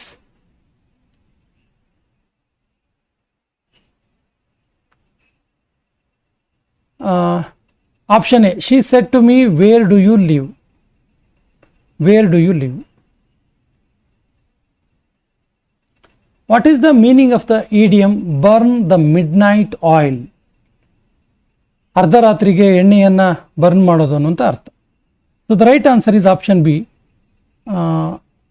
to work or study late into the night ಅಂತೇಳಿ, ಅರ್ಧರಾತ್ರಿಯಲ್ಲಿ ಓದೋದು ಅನ್ನುವಂಥ ಅರ್ಥ.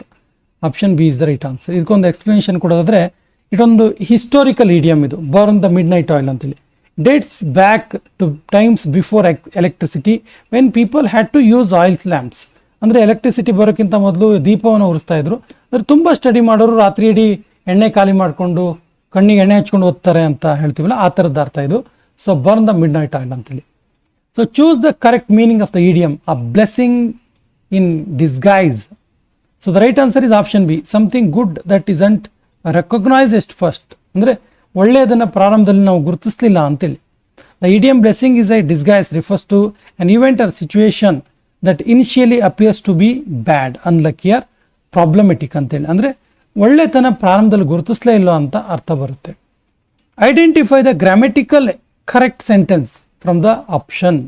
So the right answer is option B, one of my friends is a doctor. One of my friends is a doctor. Option B is the right answer. ನನ್ನ ಸ್ನೇಹಿತರಲ್ಲಿ ಒಬ್ಬನು doctor ಅಂತೇಳಿ. ನೋಡಿ, the grammatical rule ಇಲ್ಲಿ clear ಇದೆ. ಏನಂದರೆ one of States that it must be followed by A plural noun. Friends ಬರಲೇಬೇಕು, one of ಬಂದಾಗ plural noun ಬರಲೇಬೇಕು, ಬಹುವಚನ ರೂಪದಲ್ಲಿರುವಂತಹ ನಾಮಪದ ಬರಲೇಬೇಕಾಗುತ್ತೆ. ಹಾಗಾಗಿ ಸೆಲೆಕ್ಟ್ ದ ಕರೆಕ್ಟ್ ಸೆಂಟೆನ್ಸ್, ಸರಿಯಾದ ವಾಕ್ಯವನ್ನು ಇದು ಮಾಡಿ. He is senior to me. Option B is the right answer. He is senior to me. ಇದು ಡೈಲಿ ಯೂಸೇಜಲ್ಲಿ ತುಂಬ ಬಳಕೆ ಆಗುತ್ತೆ ಈ ಥರದ ಪದಗಳು. ಆಮೇಲೆ ಎಕ್ಸಾಮಲ್ಲಿ ಕೂಡ ಡೈಲಿ ಯೂಸೇಜ್ ರಿಲೇಟೆಡ್ ಆಗಿರುವ ಗ್ರಾಮರ್ಗಳು ಕೂಡ ತುಂಬ ಕೇಳ್ತಾರೆ. Substitute of the phrase with a single word, a person who writes the life history of another person. ಬೇರೆಯವರ ಆತ್ಮಕಥೆ ಬರೆಯೋನಿಗೆ ಏನು ಹೇಳ್ತಾರೆ ಅಂತ. Right answer is biographer. Biographer ಅಂದರೆ ಬೇರೆಯವರ ಆತ್ಮಕಥೆಯನ್ನು ಬರೆಯುವವನು. ಬಯೋಗ್ರಫಿ ಅಂದರೆ ಬೇರೆಯವರ ಆತ್ಮಕಥೆ. ಆಟೋಬಯೋಗ್ರಫಿ ಅಂದರೆ ಸ್ವಂತ ಆತ್ಮಕಥೆ, ತಮ್ಮದೇ ಆತ್ಮಕಥೆ ಅಂತ. Find a single word, a position for which no salaries paid. ಯಾವುದೇ ಸಂಬಳ ಕೊಡದೇ ಇರುವಂಥ ಸ್ಥಿತಿಗೆ ಏನಂತ ಕರಿತೀವಿ? ಸರಿ ಉತ್ತರ ಆನರರಿ, ಗೌರವದಾಯಕ ಹುದ್ದೆ ಅಂತೀವಲ್ಲ, right that. So honorary is a position or a title is official post given to someone as the honour without the expectation of regular financial payment or salary. ಗೌರವಾತ್ಮಕ ಹುದ್ದೆ ಅಂತೀವಲ್ಲ, ಆ ಥರ. What is the plural form of the word ಕ್ರಿಟೇರಿಯನ್?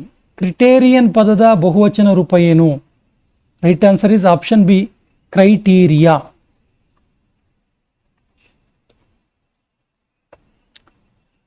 Choose the correct plural form of knife. ನೈಫ್ಸ್ನ ಸರಿಯಾದ ಬಹುವಚನ ರೂಪ ಏನು? Right answer is knives. So same ಇದನ್ನು ನಾವು ಇದರಲ್ಲಿ ನೋಡ್ತೀವಿ. ಲೀಫ್, ಎಲೆ ಅನ್ನೋದಕ್ಕೆ ಲೀವ್ಸ್ ಯೂಸ್ ಮಾಡ್ತೀವಿ. Wifes, wife, wifes, like that. Add the suitable question tag. You can drive a car. Question ಟ್ಯಾಗಲ್ಲಿ ಒಂದು ಗುಟ್ಟನ್ನು ಹೇಳ್ತೀನಿ ಸ್ನೇಹಿತರೆ, ನೋಡ್ಕೊಳ್ಳಿ. ಕ್ವಶನ್ ಟ್ಯಾಗ್ ಮಾಡಿದಾಗ ಎರಡೇ ವರ್ಡ್ ಉತ್ತರದಲ್ಲಿರುತ್ತೆ. ಒಂದು ಹೆಲ್ಪಿಂಗ್ ವರ್ಬ್ ಇರುತ್ತೆ, ಇನ್ನೊಂದು ಪ್ರೊನೌನ್ ಇರುತ್ತೆ. ಸೊ ಕೊಟ್ಟಿರುವ ಸ್ಟೇಟ್ಮೆಂಟಲ್ಲಿ ಹೆಲ್ಪಿಂಗ್ ವರ್ಬ್ ಇದ್ದರೆ ಅದು ಪಾಸಿಟಿವ ನೆಗೆಟಿವ ನೋಡಬೇಕು. ಪಾಸಿಟಿವ್ ಇದ್ದರೆ negative question tag, negative statement ಕೊಟ್ಟರೆ ಪಾಸಿಟಿವ್ ಕ್ವಶನ್ ಟ್ಯಾಗ್. ನೋಡಿ, ಇಲ್ಲಿ ಹೆಲ್ಪಿಂಗ್ ವರ್ಬ್ ಇದೆ, ಪಾಸಿಟಿವ್ ಇದೆ, ಸೊ ಕಾಂಟ್. ಮತ್ತು ಪ್ರೊನೌನ್, ಅದ್ರ ಬಗ್ಗೆ ಏನು ಚಿಂತೆನೇ ಇಲ್ಲ, ಪ್ರೊನೌನ್ ಕೊಟ್ಟಿದ್ದಾರೆ, so can't you. So the right answer is can't you. Option B is the right answer. Can you ಆಗಲ್ಲ, ಯಾಕಂದರೆ ಇದು ಪಾಸಿಟಿವ್ ಸೆಂಟೆನ್ಸ್, ನೆಗೆಟಿವ್ ಮಾಡಲೇಬೇಕು, ಕಾಂಟ್ ಮಾಡಲೇಬೇಕು. ಡೋಂಟ್ ಮತ್ತು ಕುಡ್ ಆಗೋದೇ ಇಲ್ಲ, ಯಾಕಂದ್ರೆ ಇಲ್ಲಿ ಆಲ್ರೆಡಿ ಕ್ಯಾನ್ ಕೊಟ್ಟಿದ್ದಾರೆ ಹಾಗಾಗಿ. So complete the sentence with the question tag. She is not coming, she is not coming, coming not ಅನ್ನೋದಿದೆ, ಹಾಗಾಗಿ ಇಲ್ಲಿ ನೆಗೆಟಿವ್ ಆಗೇ ಆಗುತ್ತಿದ್ದು. ನೆಗೆಟಿವ್ ಆದಾಗ ಏನಾಗುತ್ತೆ, ಈಸ್ ಶಿ ಅಷ್ಟೇ ಉತ್ತರ ಇದಕ್ಕೆ. Is she, option B is the right answer. Is she. Regular ಆಗಿ ಈ ಕ್ಲಾಸ್ಗಳನ್ನು ನಾವು ಮಾಡೋದ್ರಿಂದ ತರಗತಿ ರೂಮ್ಗಳಲ್ಲಿ ತುಂಬ ಈಸಿಯಾಗಿ ಸಾಲ್ವ್ ಮಾಡ್ಬೋದು. So choose the correct adjective form. This is the dash building in the city. So the right answer is tallest. ಸ್ನೇಹಿತರೆ, ಟಾಲೆಸ್ಟ್ ಯಾಕೆ ಬಂತು ಇಲ್ಲಿ, ಟಾಲರ್ ಯಾಕೆ ಬಂದಿಲ್ಲ ಕೇಳಿದ್ರೆ ವಿಶೇಷವಾಗಿ ಗಮನಿಸಿ, ದ ಬಂದಿದೆ. ದ ಬಂದರೆ ಏನಿದು, ಡೆಫಿನೆಟ್ ಆರ್ಟಿಕಲ್. ಪರ್ಟಿಕ್ಯುಲಾರಿಟಿ ಇದೆ ಇಲ್ಲಿ ಅಂತ. Definite article. ಡೆಫಿನೆಟ್ ಆರ್ಟಿಕಲ್ ಯಾವ ಬರುತ್ತೆ ಕೇಳಿದ್ರೆ, ದ ಯಾವ ಬರುತ್ತೆ ಕೇಳಿದ್ರೆ ಪರ್ಟಿಕ್ಯುಲರ್ ಹೆಸರಿದ್ದ ಸಂದರ್ಭದಲ್ಲಿ, ಇಲ್ಲ ಸೂಪರ್ಲೇಟಿವ್ ಡಿಗ್ರಿ ಇದ್ದಾಗ.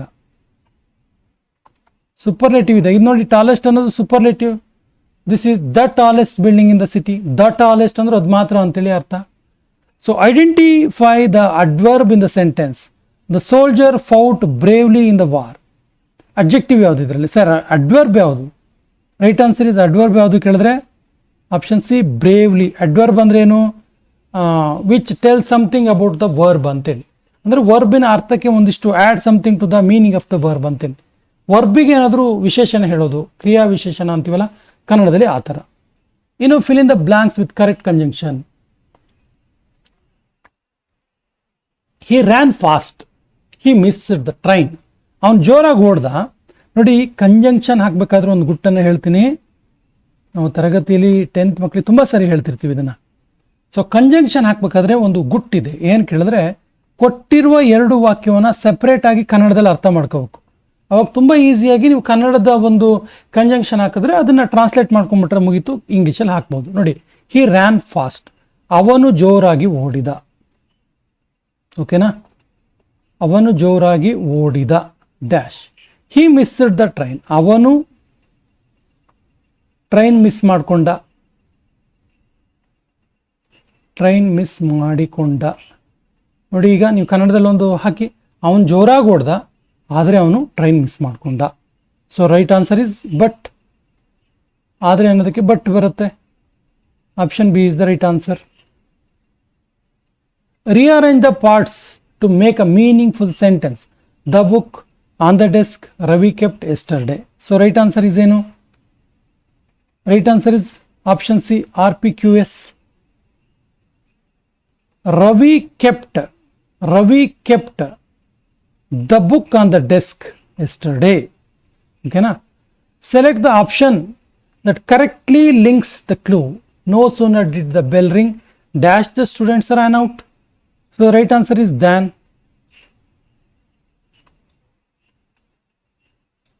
No sooner did the bell ring than the students ran out. No sooner ಬಂದಾಗ ದ್ಯಾನ್ ಬರುತ್ತೆ, ನೆನಪಿರಲಿ. Choose the correctly matched gender pair. Bull, cow, fox, vixen, monk, nun, all of the above. Right answer is all of the above. ಎಲ್ಲವೂ ಕೂಡ ಕರೆಕ್ಟಾಗಿ gender match ಆಗಿದೆ. What does the prefix mis indicate the word misunderstand? So the right answer is wrongly ಅಂತೇಳಿ, ತಪ್ಪಾಗಿ ಅಂತೇಳಿ. Understand ಅನ್ನೋದು ಚೆನ್ನಾಗಿ ಹೊಂದಾಣಿಕೆ ಇದೆ ಅಂತೇಳಿ, ಮಿಸ್ ಅನ್ನೋದು ತಪ್ಪಾಗಿ ಹೊಂದಾಣಿಕೆ ಆಗಿದೆ ಅಂತೇಳಿ. ಮಿಸ್ಅಂಡರ್ಸ್ಟ್ಯಾಂಡ್, ರಾಂಗ್ಲಿ ಅಂತ. ಸ್ನೇಹಿತರೆ, ಥರ್ಡ್ ಪಾರ್ಟಿಗೆ ಬಂದಿದ್ದೀವಿ. ಕಂಪ್ಯೂಟರ್ನ ಪ್ರಶ್ನೋತ್ತರಗಳನ್ನು ನೋಡೋಣ. ಇಲ್ಲಿ ಕೂಡ ನಾನು ನಿಮಗೆ ಒಂದಿಷ್ಟು ವಿವರಣೆಯನ್ನು ಕೊಡ್ತಾ ಹೋಗ್ತೀನಿ. ಸೊ ಕಂಪ್ಯೂಟರ್ನ ಭೌತಿಕ ಭಾಗಗಳು, ಫಿಸಿಕಲ್ ಕಾಂಪೋನೆಂಟ್ಸನ್ನು ಏನಂತೇಳಿ ಕರೀತಾರೆ? ರೈಟ್ ಆನ್ಸರ್ ಇಸ್ ಹಾರ್ಡ್ವೇರ್ ಅಂತ ಕರೀತಾರೆ. ಸ್ನೇಹಿತರೆ, ಕಂಪ್ಯೂಟರ್ನಲ್ಲಿ ಕಣ್ಣಿಗೆ ಕಾಣುವ ಮತ್ತು ಕೈಗೆ ಸಿಗುವ ಎಲ್ಲ ಭೌತಿಕ ಭಾಗಗಳು ಹಾರ್ಡ್ವೇರ್. ಇದರಲ್ಲಿ ಕೀಬೋರ್ಡ್ ಬರುತ್ತೆ, ಮೌಸ್ ಬರುತ್ತೆ, ಮಾನಿಟರ್ ಬರುತ್ತೆ, CPU ಬರುತ್ತೆ, ಪ್ರಿಂಟರ್ ಬರುತ್ತೆ. ಇವೆಲ್ಲವೂ ಕೂಡ ಇವುಗಳ ಸಹಾಯವಿಲ್ಲದೆ ಕಂಪ್ಯೂಟರ್ನ ಅಸ್ತಿತ್ವನೇ ಇಲ್ಲ ಅಂತೇಳಿ. ಕಣ್ಣಿಗೆ ಕಾಣೋದೆಲ್ಲದೂ ಕೂಡ ಹಾರ್ಡ್ವೇರ್.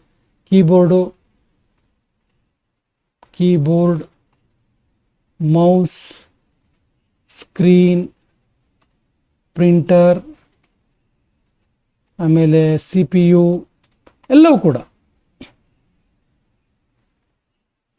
ಕೆಳಗಿನವುಗಳಲ್ಲಿ ಯಾವುದು ಇನ್ಪುಟ್ ಸಾಧನ ಅಲ್ಲ? Right answer is printer. Printer input ಸಾಧನ ಅಲ್ಲ, ಪ್ರಿಂಟರ್ ಔಟ್ಪುಟ್ ಸಾಧನ. ನೋಡಿ, ಕೀಬೋರ್ಡು, ಮೌಸು, ಸ್ಕ್ಯಾನರ್ ಇವೆಲ್ಲವೂ ಕೂಡ ಇನ್ಪುಟ್ ಸಾಧನಗಳು, ಪ್ರಿಂಟರ್ ಅಲ್ಲ. ಪ್ರಿಂಟರ್ ಅಂದರೆ ಕಂಪ್ಯೂಟರ್ಗೆ ಹೊರಗಿನಿಂದ ಮಾಹಿತಿ ಅಥವಾ ದತ್ತಾಂಶ ಕಳಿಸಲು ಬಳಸುವ ಸಾಧನಗಳನ್ನು ಇನ್ಪುಟ್ ಅಂತೀವಿ. ಉದಾಹರಣೆಗೆ ಕೀಬೋರ್ಡು, ಮೌಸು, ಸ್ಕ್ಯಾನರ್. ಆದರೆ ಪ್ರಿಂಟರ್ ಇದೆಯಲ್ಲ, ಇದು ಸಂಸ್ಕರಿಸಿದ ಮಾಹಿತಿಯನ್ನು ಕಾಗದ ಮೇಲೆ ಮುದ್ರಿಸಿಕೊಡುತ್ತೆ. ಇದೊಂದು ಔಟ್ಪುಟ್ ಡಿವೈಸ್. ಏನಿದು?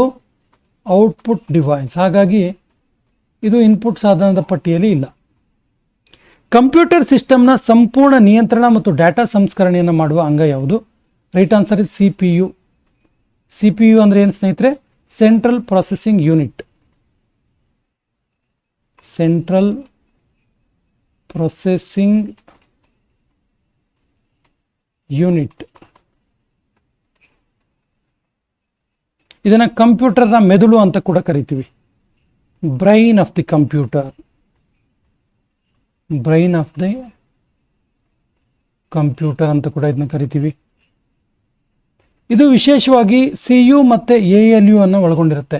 ಕಂಟ್ರೋಲ್ ಯೂನಿಟ್ ಮತ್ತು ಅರಿಥ್ಮೆಟಿಕ್ ಲಾಜಿಕ್ ಯೂನಿಟ್ ಅನ್ನು ಒಳಗೊಂಡಿರುತ್ತೆ. ಯಾವುದು? CPU. ಪ್ರೊಸೆಸರ್ನ ಆಂತರಿಕ ವೇಗವನ್ನು ಅಳೆಯಲು ಬಳಸುವ ಏಕಮಾನ ಯಾವುದು?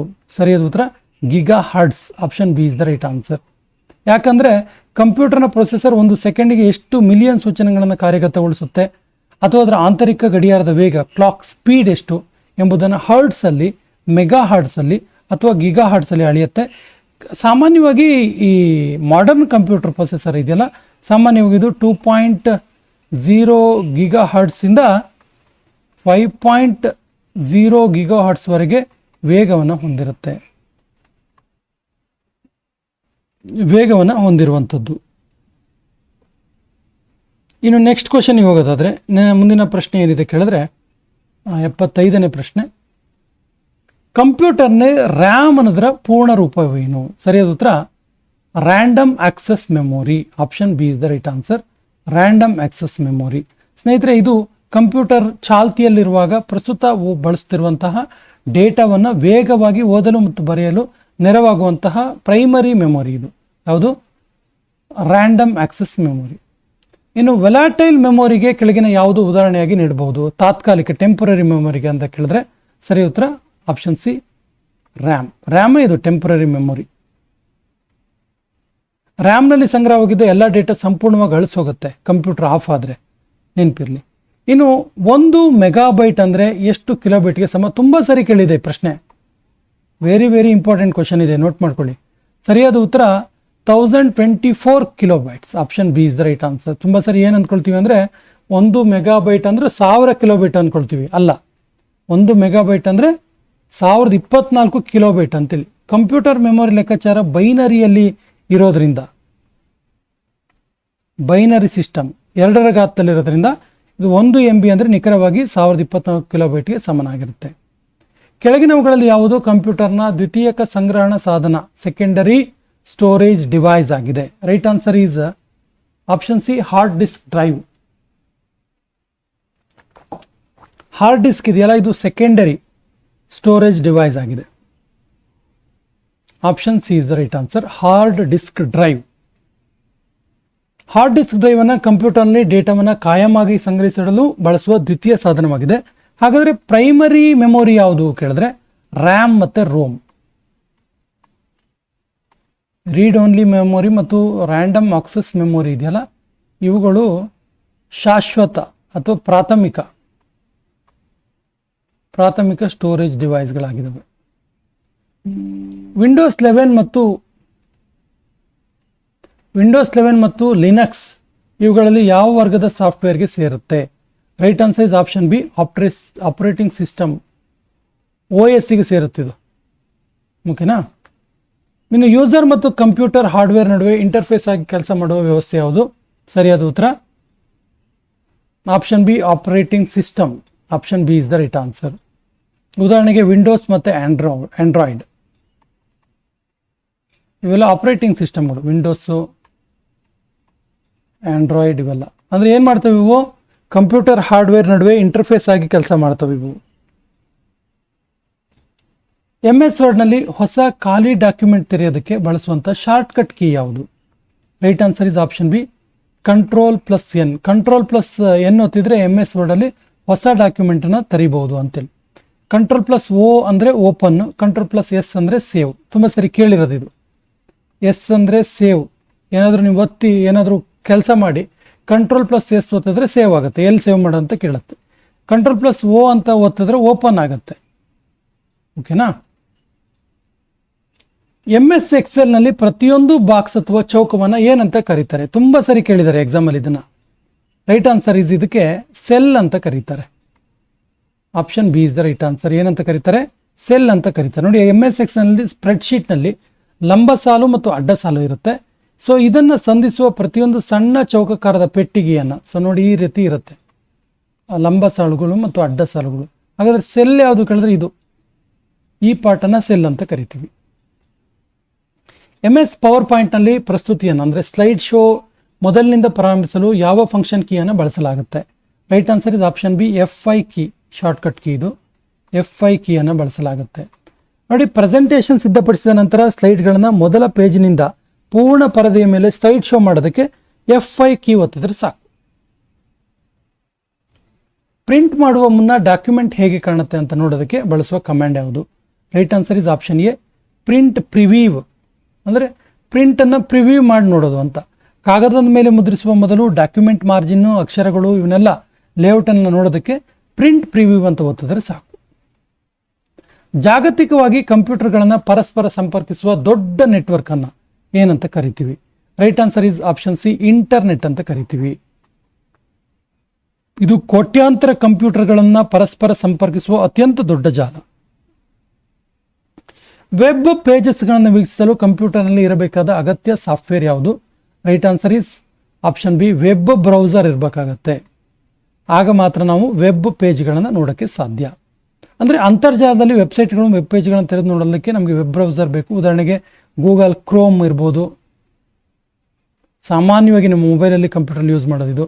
ಇನ್ನು ಮೈಕ್ರೋಸಾಫ್ಟ್ ಎಡ್ಜ್ ಇರ್ಬೋದು, ಇವೆಲ್ಲ ಕೂಡ ಫೈರ್ ಫಾಕ್ಸ್ ಇರ್ಬೋದು. ಇಂಟರ್ನೆಟ್ ಜಗತ್ತಿನಲ್ಲಿ WWW ಎನ್ನುವುದರ ವಿಸ್ತೃತ ರೂಪವೇನು? ಇದು ಕೂಡ ತುಂಬ ಸರಿ ಕೇಳಿದ್ದಾರೆ. ಸರಿಯಾದ ಉತ್ತರ option A, world wide web ಅಂತೇಳಿ. ನೋಡಿ, ಇದರ ಮೂಲಕ ಲಭ್ಯವಿರುವ ಎಲ್ಲ ವೆಬ್ ಪುಟಗಳು, ಚಿತ್ರಗಳು, ಇತರ ಸಂಪನ್ಮೂಲಗಳನ್ನು ನಾವು ನೋಡ್ಬೋದು ವರ್ಲ್ಡ್ ವೈಡ್ ವೆಬ್ ಮೂಲಕ. ಅನಗತ್ಯವಾಗಿ ಬರುವ ಜಾಹೀರಾತು ಅಥವಾ ಅಪರಿಚಿತ ಇಮೇಲ್ಗಳನ್ನು ಏನಂತ ಕರಿತೀವಿ? Right answer is option B, spam ಅಂತ ಕರಿತೀವಿ. ಅನಗತ್ಯವಾಗಿ ಬರ್ತಾ ಇರ್ತವೆ ಇವು. ಇಂಟರ್ನೆಟ್ಟಲ್ಲಿ ಬಳಕೆದಾರರ ಅನುಮತಿ ಇಲ್ಲದೆ ವಾಣಿಜ್ಯ ಜಾಹೀರಾತು ಅಥವಾ ಮೋಸದ ಉದ್ದೇಶದಿಂದ ಈ ರೀತಿ ಬರೋದಕ್ಕೆ ಈ ಅನಗತ್ಯ ಇಮೇಲ್ಗಳಿಗೆ ಸ್ಪ್ಯಾಮ್ ಅಂತ ಕರೀತಾರೆ. ಇಮೇಲ್ ಕಳಿಸುವಾಗ BCC ಅನ್ನೋದರ ಅರ್ಥ ಏನು? ಸರಿಯಾದ ಉತ್ತರ option B, blind carbon copy ಅಂತೇಳಿ. BCC ಅಂದರೆ ಬ್ಲೈಂಡ್ ಕಾರ್ಬನ್ ಕಾಪಿ. ಅಂದರೆ ಒಂದೇ ಇಮೇಲನ್ನು ಹಲವರಿಗೆ ಕಳಿಸುವಾಗ ಯಾರಿಗೆಲ್ಲ ಕಳಿಸಲಾಗಿದೆ ಅಂತೇಳಿ ಇಮೇಲ್ ಐಡಿಗಳು ಇತರ ಸ್ವೀಕೃತರಿಗೆ ಕಾಣಿಸದಂತೆ ರಹಸ್ಯವಾಗಿರಲು ಇಡೋದಕ್ಕೆ ಇದನ್ನು ಬಳಸ್ತಾರೆ. ಕಂಪ್ಯೂಟರ್ ಫೈಲ್ಗಳನ್ನು ದುರುದ್ದೇಶಪೂರ್ವಕವಾಗಿ ಹಾನಿಗೊಳಿಸುವ ಪ್ರೋಗ್ರಾಮ್ಗಳನ್ನು ಏನಂತ ಕರೀತಾರೆ? Right answer is option B, virus ಅಥವಾ ಮಾಲ್ವೇರ್ ಅಂತ ಕರೀತಾರೆ. ಕಂಪ್ಯೂಟರ್ನ ದತ್ತಾಂಶವನ್ನು ಕದಿಯೋದಕ್ಕೆ, ಫೈಲನ್ನು ನಾಶ ಮಾಡೋದಕ್ಕೆ, ಸಿಸ್ಟಮನ್ನು ನಿಧಾನ ಮಾಡೋದಕ್ಕೆ ಈ ಒಂದು ಸಾಫ್ಟ್ವೇರನ್ನು ಮಾಲ್ವೇರ್ ಅಥವಾ ವೈರಸ್ ಅಂತ ಕರಿತೀವಿ. ನೆಟ್ವರ್ಕ್ನಲ್ಲಿ ಅನಧಿಕೃತ ಪ್ರವೇಶ, ಅನ್ಅಥರೈಸ್ಡ್ ಆಕ್ಸೆಸ್ ಅನ್ನು ತಡೆಯುವ ಭದ್ರತಾ ವ್ಯವಸ್ಥೆ ಯಾವುದು? Right answer is option A, fire wall. ಇದು ಕಂಪ್ಯೂಟರ್ ಅಥವಾ ನೆಟ್ವರ್ಕಿಗೆ ಹೊಂದಿಕೊಂಡಂತೆ ಹೊರಗಿನಿಂದ ಬರುವ ಅನಧಿಕೃತ ಅಪಾಯಕಾರಿ ಡೇಟಾವನ್ನು ತಡೆಯುತ್ತೆ. ಡೇಟಾ ಸಂಚಾರಕ್ಕೆ ಟ್ರಾಫಿಕ್ ಅಂತ ಹೇಳ್ತೀವಿ. ಇಟ್ ಕಂಟ್ರೋಲ್ಸ್ ಅಥವಾ ಸೇವ್ ಬೈ ದ ಟ್ರಾಫಿಕ್ ಅಂತ. ಭಾರತದಲ್ಲೇ ಸ್ವದೇಶಿಯಾಗಿ ಅಭಿವೃದ್ಧಿಪಡಿಸಲಾದ ಮೊದಲ ಸೂಪರ್ ಕಂಪ್ಯೂಟರ್ ಯಾವುದು? ತುಂಬ ಸರಿ ಕೇಳಿರುವ ಪ್ರಶ್ನೆ. ಸರಿಯಾದ ಉತ್ತರ Param 8000. Option A is the right answer. ಇದನ್ನು ಸಿಡ್ಯಾಕ್ ಕಂಪನಿ ಯಾವಾಗ 1991ರಲ್ಲಿ ಅಭಿವೃದ್ಧಿಪಡಿಸಿತು. ಇದು ಭಾರತದ ಮೊದಲ ಸೂಪರ್ ಕಂಪ್ಯೂಟರ್. ಒಂದು ಸಣ್ಣ ಕಚೇರಿ ಅಥವಾ ಕಟ್ಟಡದ ವ್ಯಾಪ್ತಿಯ ಕಂಪ್ಯೂಟರ್ಗಳನ್ನು ಜೋಡಿಸುವಂಥ ನೆಟ್ವರ್ಕ್ ಯಾವುದು? ಸರಿಯಾದ ಉತ್ತರ ಲ್ಯಾನ್. ಹಾಗಾಗಿ ಲ್ಯಾನ್ನ ಅಬ್ರಿವೇಷನ್ ಹೇಳುತ್ತೆ ನಮಗೇನಂತ, ಲೋಕಲ್ ಏರಿಯಾ ನೆಟ್ವರ್ಕ್ ಅಂತೇಳಿ. ಬೈನರಿ ಭಾಷೆಯ ಅಂಕಿಗಳು ಯಾವುದು? ಕಂಪ್ಯೂಟರ್ದು ಬೈನರಿ ಭಾಷೆ ಆ್ಯಕ್ಚುಲಿ. ಹಾಗಾದರೆ ಬೈನರಿ ಭಾಷೆಯಲ್ಲಿ ಬಳಕೆ ಇರುವಂಥ ಅಂಕಿಗಳು ಯಾವುದು ಕೇಳಿದ್ರೆ right answer is option B, 0 ಮತ್ತು 1. ಕೆಳಗಿನವುಗಳಲ್ಲಿ ಯಾವುದು ಸರ್ಚ್ ಇಂಜಿನ್ಗೆ ಉದಾಹರಣೆಯಾಗಿದೆ? Right answer is option A Google. Google ಮೂಲಕ ನಾವೆಲ್ಲ ಸರ್ಚ್ ಮಾಡ್ತೀವಿ ಆಲ್ಮೋಸ್ಟ್ ಆಗಿ. ಒಪೇರಾ ಅನ್ನೋದು ಒಂದು ವೆಬ್ ಬ್ರೌಸರ್, ನೆನಪಿರಲಿ. ಫೈಲ್ ಅಥವಾ ಫೋಲ್ಡರ್ನ ಕಾಯಮಾಗಿ ಅಳಿಸಲು ರೀಸೈಕಲ್ ಬಿನ್ಗೆ ಹೋಗದೆ ಡೈರೆಕ್ಟಾಗಿ ಅಳಿಸೋಬೇಕು. ಹಾಗಾದರೆ ಆ ಟೈಮಲ್ಲಿ ಯಾವ ಕೀ ಕಾಂಬಿನೇಷನ್ ಬಳಸಬೇಕು? Right answer is option B shift plus delete ಮಾಡಿಬಿಟ್ರೆ ಅದು ರೀಸೈಕಲ್ ಬಿನ್ನಿಗೆ ಹೋಗೋದೇ ಇಲ್ಲ, ಡೈರೆಕ್ಟಾಗಿ ಡಿಲೀಟ್ ಆಗುತ್ತೆ. ಮಾಹಿತಿಯನ್ನು ಕಂಪ್ಯೂಟರ್ ಪರದೆ ಮೇಲೆ ಪ್ರದರ್ಶಿಸುವ ಅತ್ಯಂತ ಸಾಮಾನ್ಯ ಔಟ್ಪುಟ್ ಸಾಧನ ಯಾವುದು? Right answer is option A monitor. Screen ಅಂತ ಕರಿತೀವಲ್ಲ ಅದು. ಇನ್ನು ಕಂಪ್ಯೂಟರ್ ಜಗತ್ತಿನಲ್ಲಿ PDF ನ ಪೂರ್ಣ ರೂಪವೇನು? PDF ಅಂತೀವಲ್ಲ, ಏನಿದು? ಪೋರ್ಟಬಲ್ ಡಾಕ್ಯುಮೆಂಟ್ ಫಾರ್ಮೆಟ್ ಅಂತ. Option A is the right answer. ಕೀಬೋರ್ಡ್ನಲ್ಲಿರುವ F1 ನಿಂದ F12 ವರೆಗಿನ ಕೀಲಿಗಳನ್ನು ಏನಂತ ಕರೀತಾರೆ? Right answer is option B function keys ಅಂತ ಕರೀತಾರೆ ಇದಕ್ಕೆ. ಸ್ನೇಹಿತರೆ, ಇದು F1 ನಿಂದ F12 ವರೆಗಿನ ಕೀಗಳನ್ನು ಫಂಕ್ಷನ್ ಕೀಸ್ ಅಂತ ಕರೀತಾರೆ. ಇವು ಕಂಪ್ಯೂಟರ್ ಅಥವಾ ಸಾಫ್ಟ್ವೇರ್ಗಳಲ್ಲಿ ನಿರ್ದಿಷ್ಟ ಶಾರ್ಟ್ಕಟ್ ಕೆಲಸಗಳನ್ನು F1, ಉದಾಹರಣೆಗೆ ಹೆಲ್ಪ್ಗೆ F1, ರಿಫ್ರೆಶ್ ಮಾಡೋದಕ್ಕೆ F5, ಇದಕ್ಕೆ ಶಾರ್ಟ್ಕಟ್ ಕೀಸ್ ಆಗಿ ಯೂಸ್ ಮಾಡ್ತೀವಿ. ಕೆಳಗಿನವುಗಳಲ್ಲಿ ಯಾವುದು ಉಚಿತ ಮತ್ತು ಮುಕ್ತ ಆಕಾರ operating system, open source operating system ಆಗಿದೆ? Right answer is option C Linux. ಇದನ್ನ ಯಾರು ಬೇಕಾದ್ರೂ ಬಳಸ್ಬೋದು, ಮುಕ್ತವಾಗಿ ಬಳಸ್ಬೋದು. ಅಂದರೆ ಇದನ್ನು ಯಾರು ಬೇಕಾದರೂ ಉಚಿತವಾಗಿ ಬಳಸ್ಬೋದು. ಇದರ ಮೂಲ ಕೋಡ್, ಸೋರ್ಸ್ ಕೋಡನ್ನು ತಮ್ಮ ಇಚ್ಛೆಯಂತೆ ಬದಲಾಯಿಸ್ಕೊಳ್ಬೋದು. ಆದರೆ ವಿಂಡೋಸ್ ಮತ್ತು ವಿಂಡೋಸ್ಗಳಾಗಿರ್ಬೋದು, ಮ್ಯಾಕೋಸ್ ಆಗಿರ್ಬೋದು, iOS ಇರ್ಬೋದು, ಇವುಗಳನ್ನು ಹಣ ನೀಡಿ ಖರೀದಿಸಬೇಕಾದಂಥ ಸಾಫ್ಟ್ವೇರ್ಗಳಾಗಿದೆ. ಸ್ನೇಹಿತರೆ, ಇದಾಗಿತ್ತು ವಿಲೇಜ್ ಅಕೌಂಟೆಂಟ್ನ VAO ಪೋಸ್ಟಿಂಗ್ಸ್ನ most important paper 2 expected question paper. ಸ್ನೇಹಿತರೆ, ಕಂಟೆಂಟ್ ಇಷ್ಟ ಆದರೆ ಲೈಕ್ ಮಾಡಿ, ಯಾಕಂದರೆ ನಮಗೆ ಈ ರೀತಿಯ ಕಂಪ್ಲೀಟ್ ವಿವರಣೆ ಇರುವಂಥ 360 ಡಿಗ್ರಿ ಇರುವಂತಹ ಕ್ವಶನ್ ಪೇಪರ್ನ ತರೋದಕ್ಕೆ ಹೆಲ್ಪ್ ಆಗುತ್ತೆ. ಮತ್ತು ನಿಮಗೆ ಬೇಕಾಗಿರುವಂತಹ ಕಂಟೆಂಟ್ಗಳನ್ನು ಕಮೆಂಟ್ ಬಾಕ್ಸಲ್ಲಿ ಮಾಡಿದ್ರೆ ಆ ಕಂಟೆಂಟ್ಗಳ ನಾವು ತರೋದಕ್ಕೆ ಹೆಲ್ಪ್ ಆಗುತ್ತೆ. ಸೊ ಸ್ನೇಹಿತರೆ, ನಮ್ಮ ಚಾನಲ್ ಫಸ್ಟ್ ಟೈಮ್ ನೋಡ್ತಾ ಇದ್ದರೆ ಸಬ್ಸ್ಕ್ರೈಬ್ ಮಾಡಿ, ಮತ್ತು ನಮ್ಮ ಹಿಂದಿನ ವಿಡಿಯೋಗಳ ಲಿಂಕನ್ನು ಡಿಸ್ಕ್ರಿಪ್ಷನ್ ಬಾಕ್ಸಲ್ಲಿ ಹಾಕಿರ್ತೀವಿ. ತುಂಬ ಅಂದರೆ ತುಂಬ ಪ್ಲೇಲಿಸ್ಟ್ಗಳಿದ್ದಾವೆ, ಅವೆಲ್ಲವುಗಳ ಸದುಪಯೋಗ ಮಾಡ್ಕೊಳ್ಳಿ ಅಂತ ಹೇಳ್ತಾ ಇವತ್ತಿನ ಸೆಷನ್ ಕಂಪ್ಲೀಟ್ ಮಾಡ್ತಾ ಇದ್ದೀವಿ. ಜೈ ಹಿಂದ್.